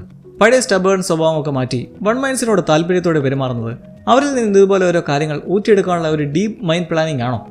കഴിഞ്ഞ എപ്പിസോഡിൽ പറഞ്ഞ പോലെ എന്തായാലും മാനസോസ് എത്തുമ്പോൾ കരോൾ ഇവിടെ ഒരു വൺ മൈൻഡ് മൊത്ത് ചിരിയും കളിയുമായിരിക്കും. ഇത് കണ്ട് അങ്ങേർക്ക് കുരുപൊട്ടാനുള്ള സാധ്യതകളൊക്കെ കാണുന്നുണ്ട്. സോഷ്യയുടെ കാര്യം നോക്കിയാലും അവളിപ്പോൾ കൂടുതൽ അറ്റാച്ച്ഡ് ആയിട്ടുണ്ട്. സ്വഭാവത്തിൽ നല്ല മാറ്റമൊക്കെ ഉണ്ട്. കഴിഞ്ഞ എപ്പിസോഡിനെ കാറ്റി അത്യാവശ്യം പ്രോഗ്രസ് ഉള്ള ഒരു എപ്പിസോഡായിരുന്നു പ്ലൂറിബസിൻ്റെ 8ാം എപ്പിസോഡ്. എന്തായാലും ഇനി ഈ സീസണിൽ പ്ലൂറിബസിന് ഒരേ ഒരു എപ്പിസോഡേ ശേഷിക്കുന്നുള്ളൂ. ആ എപ്പിസോഡ് ഒരു അഡാർ ഐറ്റം ആയിരിക്കുമെന്ന് നമ്മുടെ കരോൾ ഓൾറെഡി പറഞ്ഞു കഴിഞ്ഞിട്ടുണ്ട്. എന്തായാലും മാനസോസിങ് അടുത്ത് വരെ എത്തിയിട്ടുണ്ട്. കരോളിനടുത്തെത്താൻ മണിക്കൂറുകൾ മാത്രം ശേഷിക്കെ അതൊരു സസ്പെൻസായി നിൽക്കട്ടെ. ഒരു 11 ദിവസം കഴിഞ്ഞിട്ടുള്ള ടൈം ജേമിലേക്ക് ഒന്ന് പോകാം. ഒരു രസം, അതായത് 70 ദിവസം കഴിഞ്ഞിരിക്കുന്നു പ്രജകളെല്ലാം വൺ മൈൻഡിലേക്ക് എത്തിയിട്ട്. കുസിമായുവിനെ പരിചയമുണ്ടോ? കരോൾ പോയി കണ്ട 5 ഇംഗ്ലീഷ് സ്പീക്കിംഗ് സർവൈവേഴ്സിലെ ഒരു സുന്ദരി കുട്ടി പെറുവിലെ ഒരു മലയോര പ്രദേശത്തുള്ള അവളുടെ ഗ്രാമത്തിലേക്ക് പോണത് എന്തിനാണെന്നറിയുമോ? മുന്നേ നമ്മൾ കേട്ടതാണ് ഇമ്മ്യൂണായവരുടെ സ്റ്റെം സെൽസ് വെച്ചിട്ട് അവരെ വൺ മൈൻഡായി മാറ്റാമെന്നുള്ളത്. ഈ സീസൺ തീരും മുന്നേ ആ ഒരു പോസ്റ്റ് പ്രോസസ്സ് നമ്മൾ കാണുവാണ്. കുസിമായോൻ്റെ സ്റ്റെം സെൽസ് എടുത്ത് അവർ അത് വെച്ച് എന്തൊക്കെയോ നടത്തി. അത് നമ്മൾ ഇനി അറിഞ്ഞിട്ടില്ല. മറ്റൊരിടത്തു നിന്നായി അതിൻ്റെ ഫൈനൽ റിസൾട്ട് ഒരു ഐസൊലേറ്റഡ് കണ്ടെയ്നറിൽ വെച്ച് ഒരു പ്ലെയിനിലായി പെറുവിലേക്ക് കൊണ്ടുവന്ന് കൈമാറി അത് അതീവ സുരക്ഷയോടെയും കരുതലോടെയും ട്രക്കിൽ ഗ്രാമത്തിലേക്ക് കൊണ്ടുവന്നുകൊണ്ടിരിക്കുകയാണ്. ഇതേസമയം കുസിമായു അവളുടെ സർവൈവറായിട്ടുള്ള ലാസ്റ്റ് മൊമെൻറ്റ്സിലും മുന്നേ തന്നെ കരോളിനോട് അവൾ പറഞ്ഞിട്ടുണ്ട് അവൾക്ക് ഈ ഹൈ മൈൻഡിലേക്ക് മാറുന്നതിനെക്കുറിച്ചുള്ള താല്പര്യം. അതുകൊണ്ട് വലിയ എതിർപ്പുകളൊന്നും കുസിമായുലില്ല. എങ്ങനെ ആയിരിക്കുമെന്നുള്ള ചെറിയ ടെൻഷനും ക്യൂരിയോസിറ്റിയും ഒക്കെ മാത്രം. കുസിമാവിൻ്റെ ആൻറ്റിയും കസിനും നല്ല പ്രസന്ന മുഖത്തോടെ കുടിലിന് പുറത്തു വന്നിട്ട് അവൾക്ക് ഇഷ്ടപ്പെട്ട ലഞ്ചൊക്കെ ഉണ്ടാക്കി വെച്ചതായി പറഞ്ഞ് വിളിക്കുന്നുണ്ട്. എന്തായാലും കുസിമാവിൻ്റെ ഫേവററ്റ് ഫുഡ് കഴിച്ചിട്ടുള്ള അവസാനത്തെ അത്താഴമാകും അത്. കാരണം ഇനി അങ്ങോട്ട് സ്വന്തമായൊരു ഫേവററ്റ് എന്നത് ചിന്തയിൽ മാത്രമായിരിക്കുമല്ലോ, നമ്മുടെ സോഷ്യയുടെ മാംഗോ ഐസ്ക്രീം പോലെ. അങ്ങനെ ആ ട്രക്കൊടുവിൽ അവിടേക്ക് ആഗമിക്കുമ്പോൾ കുസിമായി ഒരു ചുന്ദരി ആട്ടിൻകുട്ടിയെ മടിയിലെത്തി തലോടിക്കൊണ്ടിരിക്കുകയാണ്. ബാക്കിയുള്ളവരെല്ലാം അവൾക്ക് വേണ്ടിയെന്നോണം ഓരോ ജോലികളിൽ ഏർപ്പെട്ട് നടക്കുകയും പാട്ട് പാടിക്കൊടുക്കുകയും ഇന്നൊരു നല്ല ദിവസമാണല്ലേ എന്ന് പരസ്പരം സംസാരിച്ചു കൊണ്ടിരിക്കുകയൊക്കെ ചെയ്യുന്നു. ഈ ആടുകൾ പൊതുവെ സ്വാതന്ത്ര്യത്തിൻ്റെ ഒരു പ്രതീകം കൂടിയാണല്ലോ. അങ്ങനെ ചുന്ദരിക്കുട്ടിയെ താഴേക്ക് നിർത്തി അവൾ ആ ചടങ്ങിലേക്ക് കടക്കുവാണ്. ഒരാചാരം എന്ന പോലെ പ്രാർത്ഥന പാടി ആ കണ്ടെയ്നർ എത്തിച്ച് അത് അവളുടെ അടുത്തേക്ക് കൊണ്ടുവരികയാണ്. അത് തുറക്കുന്നതും നല്ല രീതിക്ക് ആവി പുറന്തള്ളുന്നുണ്ട്. അങ്ങനെ അതിലേക്ക് മുഖമെത്തിച്ച് ഉള്ളിലേക്ക് ഒരു തവണ വലിച്ചു കയറ്റി കുറച്ച് ശ്വാസം എടുത്ത് നിൽക്കെ പെട്ടെന്ന് വിറയലും കിടുങ്ങലുമൊക്കെ. മെല്ലെ വീണു പോകുന്ന അവളെ വിരിച്ച പായലേക്ക് കിടത്തി കുറച്ചുനേരം വിറങ്ങലിച്ച് കണ്ണടഞ്ഞ ശേഷം അത് വീണ്ടും തുറക്കുവാണ്. ഒരു പുതു ജനനം. അത്രയും നേരം അവളുടെ മുഖത്ത് കണ്ട പല മുഖഭാഗങ്ങളും മാറി. ഇപ്പോൾ ഒള്ളി ചിരി മാത്രം, പ്രസന്നത. ഇതോടെ പിന്നെ നടക്കുന്നതോ നാടകമെല്ലാം പൂട്ടിക്കെട്ടി ചുറ്റുമുള്ളവരെല്ലാം സാമാനങ്ങളൊക്കെ എടുത്ത് തീയും കെടുത്തി അവരവരുടെ വഴിക്ക് പോകണം. ഒരു സംസാരമോ ഒച്ചയോ ഒന്നുമില്ല. അങ്ങനെ വൺ മൈൻഡ്സിൻ്റെ ആദ്യ ദൗത്യം ഇവിടെ വിജയിച്ചിരിക്കുന്നു. ഇനി കുസിമായിൻ്റെ മുന്നോട്ട് പോക്ക് എങ്ങനെയാവും നമുക്ക് നോക്കാം. കൂട്ടിലടച്ച പക്ഷി മൃഗാദികളെയും തുറന്നുവിടുമ്പോൾ അതുങ്ങളും സ്വാതന്ത്ര്യത്തിൻ്റെ സുഖം നുകരുമ്പോൾ ആ ചുന്ദരി ആട്ടിൻകുട്ടി ഓടി കുസുമായിൻ്റെ അടുത്തേക്ക് വരുന്നുണ്ട്. പക്ഷേ പഴയ പോലെ ഓമനത്വമൊന്നും അവൾക്കുള്ളിലില്ല. വൺ മൈൻഡ്സിന് അങ്ങനെ പെറ്റ്സിനോടൊരു താല്പര്യവും ഇല്ലല്ലോ. സോഷ പറഞ്ഞ ഓർമ്മയില്ലേ? സോഷ. അപ്പോൾ നമുക്ക് തിരികെ ആ മൊമെൻറ്റിലേക്ക് വരാം. മാനസോസിൻ്റെ വരവ് ഡ്രോണിലൂടെ കാരോളും കമ്പാനിയനും കണ്ടുകൊണ്ടിരിക്കുകയാണ്. ഇനി ഏകദേശം 2 മണിക്കൂറിനുള്ളിൽ ഇവിടേക്ക് എത്തിച്ചേരും എന്ന് പറയുമ്പോൾ ഈ വരവിൻ്റെ ഉദ്ദേശം എന്താണെന്ന് വൺ മൈൻഡ്സിനും കൃത്യമായിട്ട് അറിയില്ല. ആരുമായി സംസാരിക്കാൻ കൂട്ടാക്കാത്ത ആളല്ലേ ഈ പരകക്കാരൻ. അതുതന്നെ കാരണം. എന്തായാലും കരോളിൻ്റെ ആദ്യ വീഡിയോ കാസറ്റ് കിട്ടിയതോടെയാണ് അയാൾ ഈ ദീർഘദൂര യാത്രയ്ക്ക് ഇറങ്ങി തിരിച്ചിരിക്കുന്നത്. സോഷ പറയുന്നത് ആൾ ഇവിടെ എത്തുമ്പോൾ താൻ നിൽക്കുന്നത് ചിലപ്പോൾ ഒരു സുഖമുള്ള കാഴ്ചയായി തോന്നുന്നില്ല. വൺ മൈൻഡ് അല്ലേ? അഥവാ കരോളിന് മീറ്റ് ചെയ്യാൻ താല്പര്യമില്ലെങ്കിൽ അവർക്ക് ഇവിടുന്ന് മാറാമെന്ന് പറയുന്നുണ്ട്. പക്ഷെ അത് ശരിയാണോ? ഒന്നുമില്ലെങ്കിലും വീഡിയോ കണ്ട് ഏറെ പ്രതീക്ഷയോടെ വരുന്നതല്ലേ അയാൾ. കരോൾ അയാളെന്ന് കണ്ടിട്ട് അയാളെ അയാളുടെ വഴിക്ക് തന്നെ വിടാമെന്ന് പറയുമ്പോൾ അവരുടെ മനസ്സ് മുന്നത്തെക്കാളും മാറിയിട്ടുള്ളതായി മനസ്സിലാക്കാം. ലോകം നന്നാക്കുക എന്നതിപ്പോൾ അവിടെ ഒരു പ്രധാന പ്രയോറിറ്റിയായി തോന്നുന്നയില്ല കണ്ടിട്ട്. അങ്ങനെ ഒടുവിൽ ആംബുലൻസിൽ പുള്ളി ആ പ്രദേശത്തേക്ക് എത്തിച്ചേർന്നിരിക്കുകയാണ്. കംബാക്കെല്ലാം നേരത്തെ തന്നെ തേച്ച് മായ്ച്ച് കളഞ്ഞിട്ടുണ്ട് കേട്ടോ. അങ്ങനെ മുടിച്ചിക്ക് പാൻറ്റൊക്കെ പൊക്കിയിട്ട് വരുന്നെങ്കിലും ഇരുവരുടെ ഫസ്റ്റ് മീറ്റ് ഒട്ടും നല്ലതായിട്ട് പോകുന്നേയില്ല. ഒന്നാമതേ 2:30 മുൻചുണ്ടിയുടെ കാര്യത്തിലും കണക്കാ.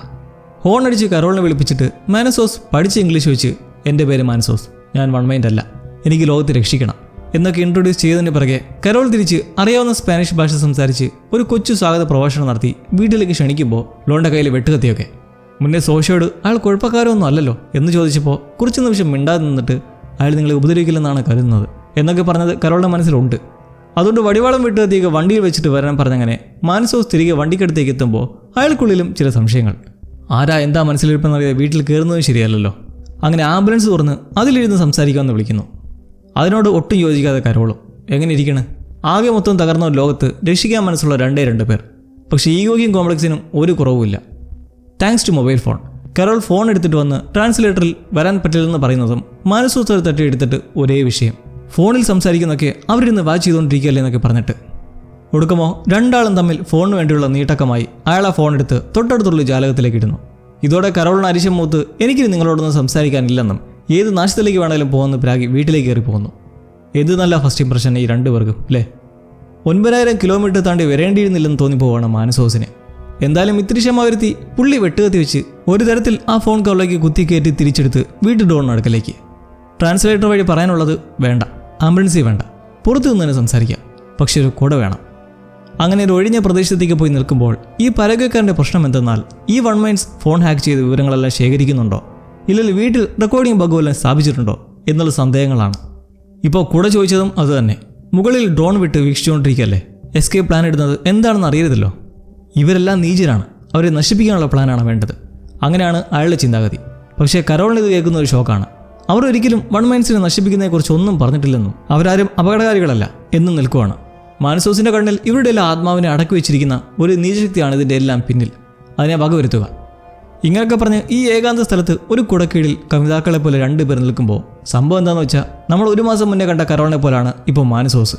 എങ്ങനെയും ഇവരിൽ നിന്ന് ലോകത്തെ പൂർവ്വസ്ഥിതിയിലേക്ക് കൊണ്ടുവരാൻ മുട്ടി നിൽക്കുവാണ്. കാരോളാവട്ടെ ചില ബ്രേക്ക് ഡൗണും ലോൺലിനെസ്സും ഒക്കെ കഴിഞ്ഞ് മനസ്സൊന്ന് സ്വസ്ഥമായി വരുന്നതിൻ്റെ ആ ഒരു പാതയിലും.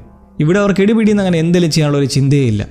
മാത്രമല്ല വൺ മൈൻസിനോട് ഇതുവരെയായിട്ടും ഒട്ടും മിങ്കിളാവാണ്ടിരിക്കുന്ന മാനസോസിനെക്കാളും കുറേയൊക്കെ കരോളിനറിയാം ഇവരെല്ലാം കുറിച്ച്. കള്ളം പറയാൻ കഴിയില്ല, നിർബന്ധമില്ല, അനുസരണ, അനുകമ്പ, അങ്ങനെ പല ഗുണങ്ങളും ഉള്ളതായി.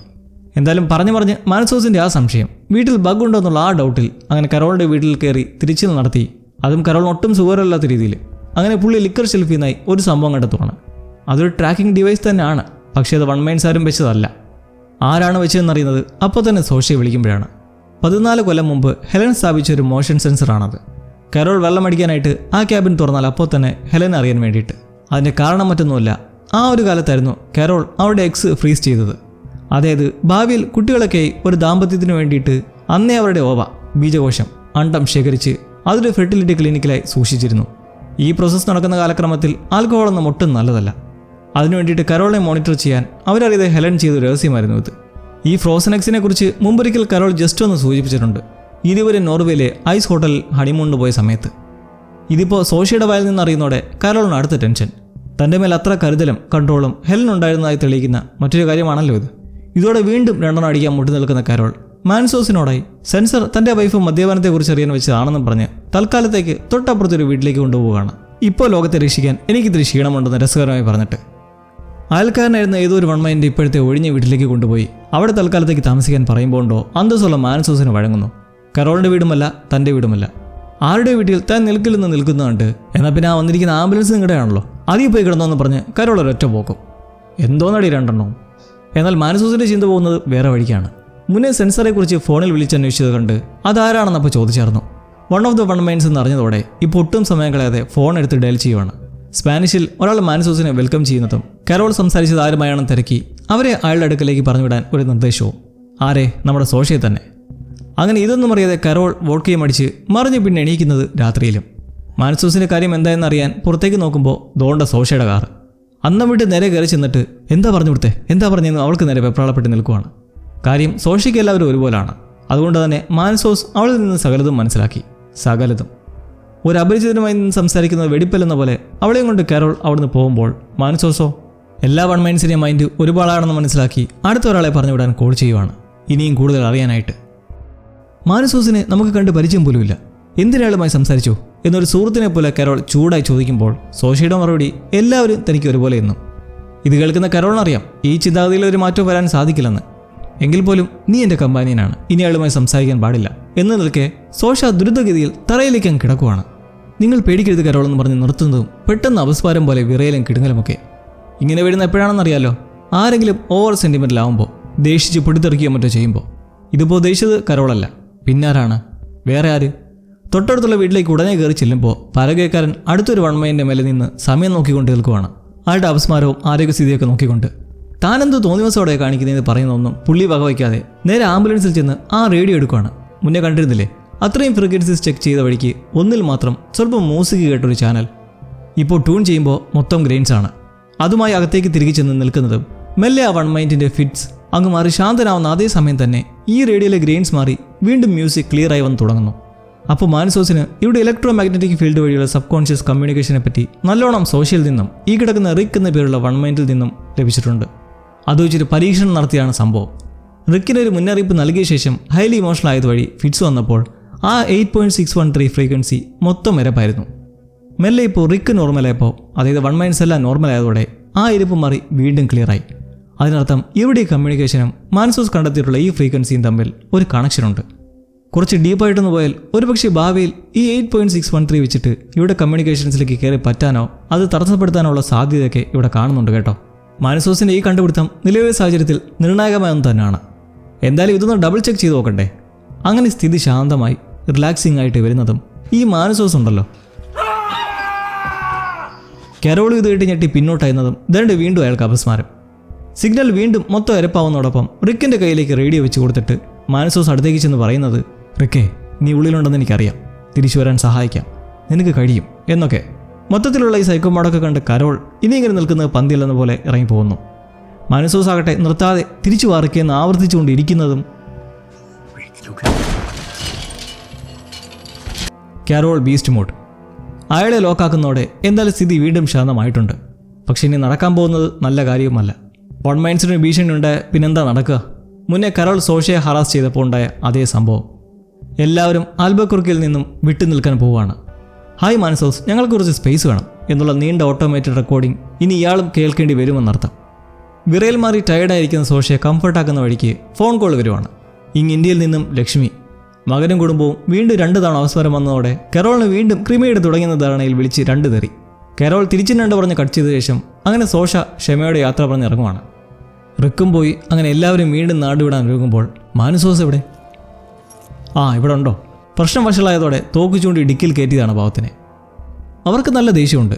നിങ്ങൾ കാരണം ഈ പാവങ്ങളിപ്പോൾ ഇവിടം വിട്ട് പോണേന്ന് നിൽക്കെ മാനസോസിന് അതിലൊരു പ്രശ്നവുമില്ല. അതിനെന്താ, അവർ പോട്ടെ. പക്ഷേ ഇതെല്ലാം മാറ്റിയെടുക്കാൻ കഴിയുന്ന ഒരു കച്ചുതുരുമ്പ് എനിക്ക് കിട്ടിയിട്ടുണ്ട്. നമുക്കത് വർക്കൗട്ട് ചെയ്തെടുക്കണമെന്ന് നിൽക്കുവാണ്. എന്നാൽ സോഷ്യയുമായി അറ്റാച്ചഡായിരിക്കുന്ന കരോൾ എന്ത് ചെയ്യുന്നു? ആ സംഘത്തിൻ്റെ പിറകെ റോൾസ് റോയ്സും എടുത്ത് പോകുന്നു. മാനസോസ് ഉദ്ദേശിച്ച പിടിവള്ളി ആ ഫ്രീക്വൻസി കണക്ഷനാണ്. നമ്മുടെ കരോളിനിപ്പോൾ അതിലും വലിയ കണക്ഷനാണ് കമ്പാനിയനുമായിട്ട്. അതറിയാവുന്ന കക്ഷി പഴയ ലോകം തിരികെ വേണോ അതോ ആ പെണ്ണിനെ വേണോ എന്ന ചോദ്യശരം ഏത ശേഷമാണ് കരോൾ ആ ഒരു നിർണായക തീരുമാനത്തിൽ പോകുന്നത്. ഈ സീസൺ ഫിനാലയുടെ ടൈറ്റിലും അതുതന്നെയാണ്, ഈ പെണ്ണോ അതോ ലോകമോ. ഒരു ഐസൊലേറ്റഡ് ക്യാബിനിലൊക്കെ കഴിഞ്ഞ് വന്ന ഈ ഫാസ്റ്റ് ഫാസിലിന് ടൗണിൽ ഒറ്റപ്പെട്ടു പോകുന്നതിലൊന്നും ഒരു സങ്കടവും ഉണ്ടാവാൻ പോണില്ല. അയാൾ ഒറ്റയ്ക്ക് നിന്ന് വഴിവെട്ടാൻ ശ്രമിക്കുവാണ്. മറുവശത്ത് കരോൾ സോഷ്യയുമായി ആർത്തുല്ലസിച്ച് ഒരു നല്ല ബന്ധത്തിലൂടെ അങ്ങനെ ദിനങ്ങൾ കടന്നുപോയി. ദ ലെഫ്റ്റ് ഹാൻഡ് ഓഫ് ഡാർക്കനസ് നോവലൊക്കെ വായിച്ച് ഈ നോവലിന് നമ്മുടെ ഈ ഷോയുമായിട്ട് ചില സിമിലാരിറ്റീസൊക്കെ ഉണ്ട്.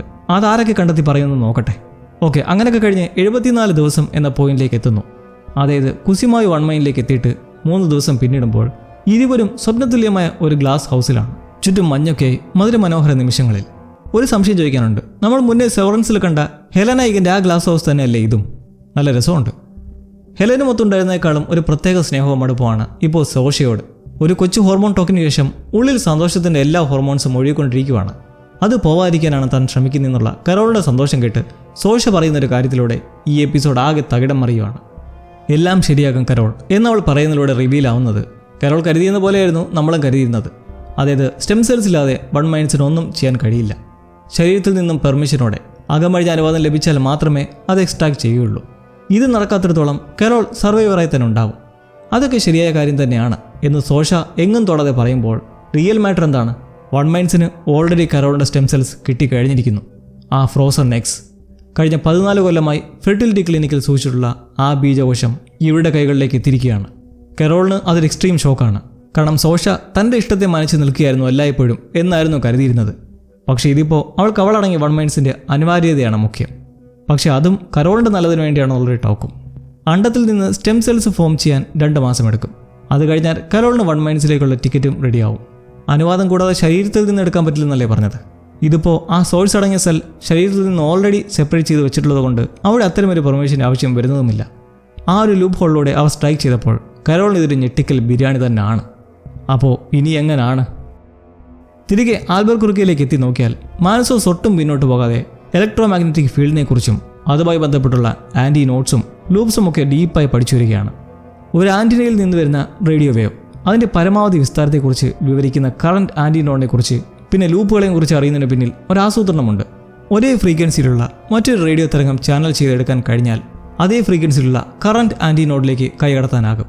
സിമ്പിളായി പറഞ്ഞാൽ വൺ മൈൻഡിൻ്റെ കമ്മ്യൂണിക്കേഷൻ ചാലുവാകുന്ന ആ എനർജി ഫീൽഡിനെ പോലെ മറ്റൊരു ഫ്രീക്വൻസി രൂപപ്പെടുത്തിയാൽ അവരെ കൺട്രോൾ ചെയ്യാൻ കഴിയുമെന്നുള്ള ഒരു പ്രതീക്ഷയിലാണ് മാനസോസ്. പക്ഷേ ഈ തലപോച്ചിൽ ഇടയ്ക്ക് വെച്ച് തടസ്സപ്പെടുകയാണ്. കാരണം പുറത്തൊരു ഹെലികോപ്റ്ററിൻ്റെ ഒച്ച. കെറോൾ സ്റ്റർക്ക് തിരികെ വരികയാണ് പൊന്നാര. ഒപ്പം നല്ല കനത്തിലൊരു പെട്ടിയൊക്കെ ഉണ്ടല്ലോ. മാനസോസിന് വല്ല സമ്മാനമാണോ? പൈലറ്റ് സോഷ തന്നെ അതീവ ശ്രദ്ധയോടെ ലാൻഡ് ചെയ്ത ശേഷം കെറോൾ വശപ്പിശകോടെ ഒരു നോട്ടം അവളെ നോക്കി ഇറങ്ങുന്നു. ഇരുവരും തമ്മിൽ വേർപിരിഞ്ഞു എന്ന് മാത്രമല്ല, കെറോളിനെ സംബന്ധിച്ച് ഒരു വിശ്വാസ വഞ്ചനയാണ് സോഷ കൂടെ നിന്ന് സന്തോഷിപ്പിച്ചുകൊണ്ട് ചെയ്തത്. എന്നാൽ അവളുടെ കണ്ണിൽ പരിഭവം മാത്രം. അങ്ങനെ പെട്ടിയും പൊട്ടിയും ഇറക്കി കെമ്പേനയും തിരികെ പോകുമ്പോൾ കെറോൾ തിരിച്ചറിവിൻ്റെ പാതയിൽ അങ്ങനെ മാനസോസിന് മുന്നിൽ വന്ന് നിൽക്കുകയാണ്. അയാളുടെ നിലപാട് തന്നെയാണ് ശരിയെന്ന പോലെ. വൺ മൈൻഡ്സിൻ്റെ സെൻറ്റിമെൻറ്റ്സ് ഒന്നും നോക്കാതെ എല്ലാറ്റിനെയും പഴയപടിയാക്കാൻ. ആ പെട്ടിയിൽ എന്താണെന്ന് മാനസോസും ചോദിക്കുന്നുണ്ട്. ഇനി കത്തിക്കയറാൻ പോകുന്നു, പൊട്ടിത്തെറികൾ ഉണ്ടാകാൻ പോവുകയാണെന്നുള്ളൊരു സൂചന നൽകി പ്ലൂറിബസിൻ്റെ ആദ്യ സീസൺ ലാൻഡ് ചെയ്യുമ്പോൾ പെട്ടിക്കകത്തുള്ള ക്രിസ്മസ് സമ്മാനം വേറൊന്നുമല്ല, ആറ്റം ബോംബ്. ഒന്നുകിൽ ലോകത്തെ രക്ഷിക്കുക, ഇല്ലെങ്കിൽ എല്ലാറ്റിനെയും തീർത്ത് ലോകത്തെ നശിപ്പിക്കുക. കെറോളിൻ്റെ ബാഡാസ് മൈൻഡ് വീണ്ടും പഴയ ഉഷാറിലേക്ക് എത്തിയിരിക്കുകയാണ്. ഒരു ഗ്രനേഡ് തന്നവർക്ക് ആറ്റം ബോംബ് വേണമെങ്കിലും എത്തിച്ചു തരാൻ ഒരു മടിയുമില്ലെന്ന് കെറോളിന് നേരത്തെ വ്യക്തമായതല്ലേ. എന്തായാലും ഇനി ഒരു ഒറ്റ ഒരെണ്ണവും വശീകരിക്കാനോ ട്രാൻസ്ഫോം ആക്കാനോ ഈ മുറ്റത്ത് കയറിപ്പോരെന്നുള്ള താക്കീതുമാണ് ഫ്രണ്ടിൽ വെച്ചിട്ടുള്ള ആ സമ്മാനം. അങ്ങനെ ഇവിടം കൊണ്ട് അധ്യായം ഒടുങ്ങുമ്പോൾ നല്ലൊരു എക്സൈറ്റ്മെൻ്റൊക്കെ വരുന്നുണ്ട് ഇനിയുള്ള കാഴ്ചകളെക്കുറിച്ച് ഓർത്തിട്ട്. നിങ്ങൾക്കോ ഇനി നടക്കപ്പുറ യുദ്ധത്തെക്കുറിച്ച് എന്താ അഭിപ്രായം? ഇടയ്ക്കങ്ങിങ്ങായി വലിച്ചു നിള്ളൊക്കെ അനുഭവപ്പെട്ടെങ്കിലും ഇനി യുദ്ധം തുടങ്ങാൻ പോകുന്നു എന്ന ടീസിങ്ങളുടെ സീസൺ അവസാനിച്ചത് സത്യത്തിൽ ഒരു ക്ലീൻ ആൻഡ് നീറ്റ് ലാൻഡിംഗ് പോലെയാണ് തോന്നിയത്. ഒരു 4-5 സീസണൊക്കെ മിനിമം വരാൻ പോകുന്ന സീരീസിന് ഇങ്ങനൊരു തുടക്കം പിൽക്കാലത്ത് നമുക്കൊരു പതിഞ്ഞ തുടക്കമായി തോന്നില്ല എന്ന് വിശ്വസിക്കുന്നു. ബ്രേക്കിംഗ് ബാഡൊക്കെ പലരും സീസണുകൾ മൊത്തം ഇറങ്ങിയ ശേഷമാണ് കണ്ടു തുടങ്ങിയത്. അതുകൊണ്ട് തന്നെ ഫസ്റ്റ് സീസണിലെല്ലാമൊക്കെ കുറേ പേർക്കൊരു വേൾഡ് ബിൽഡിങ്ങിന് അത്യാവശ്യമായിരുന്നു എന്നേ തോന്നിയിട്ടുണ്ടാവുള്ളൂ. അതുപോലൊക്കെ തന്നെയാണ് ഇപ്പോൾ പ്ലൂറിബസിൽ നോക്കി കാണാവുന്നത്. അപ്പോൾ വൺ മൈൻ ലോകത്തോട് തൽക്കാലത്തേക്ക് ഇവിടെ പറയുമ്പോൾ വിൻസ് ഗില്ലിഗൻ്റെ ഈ ബ്രേവ് അറ്റംപ്റ്റിനെ കുറിച്ചുള്ള നിങ്ങളുടെ ഒപ്പീനിയൻസ് പറയാൻ മറക്കണ്ട. അപ്പോൾ see you lovelies, take care. പുതിയ ഐറ്റവുമായി വീണ്ടും സന്ധിக்கலாம். ശുഭമസ്തു.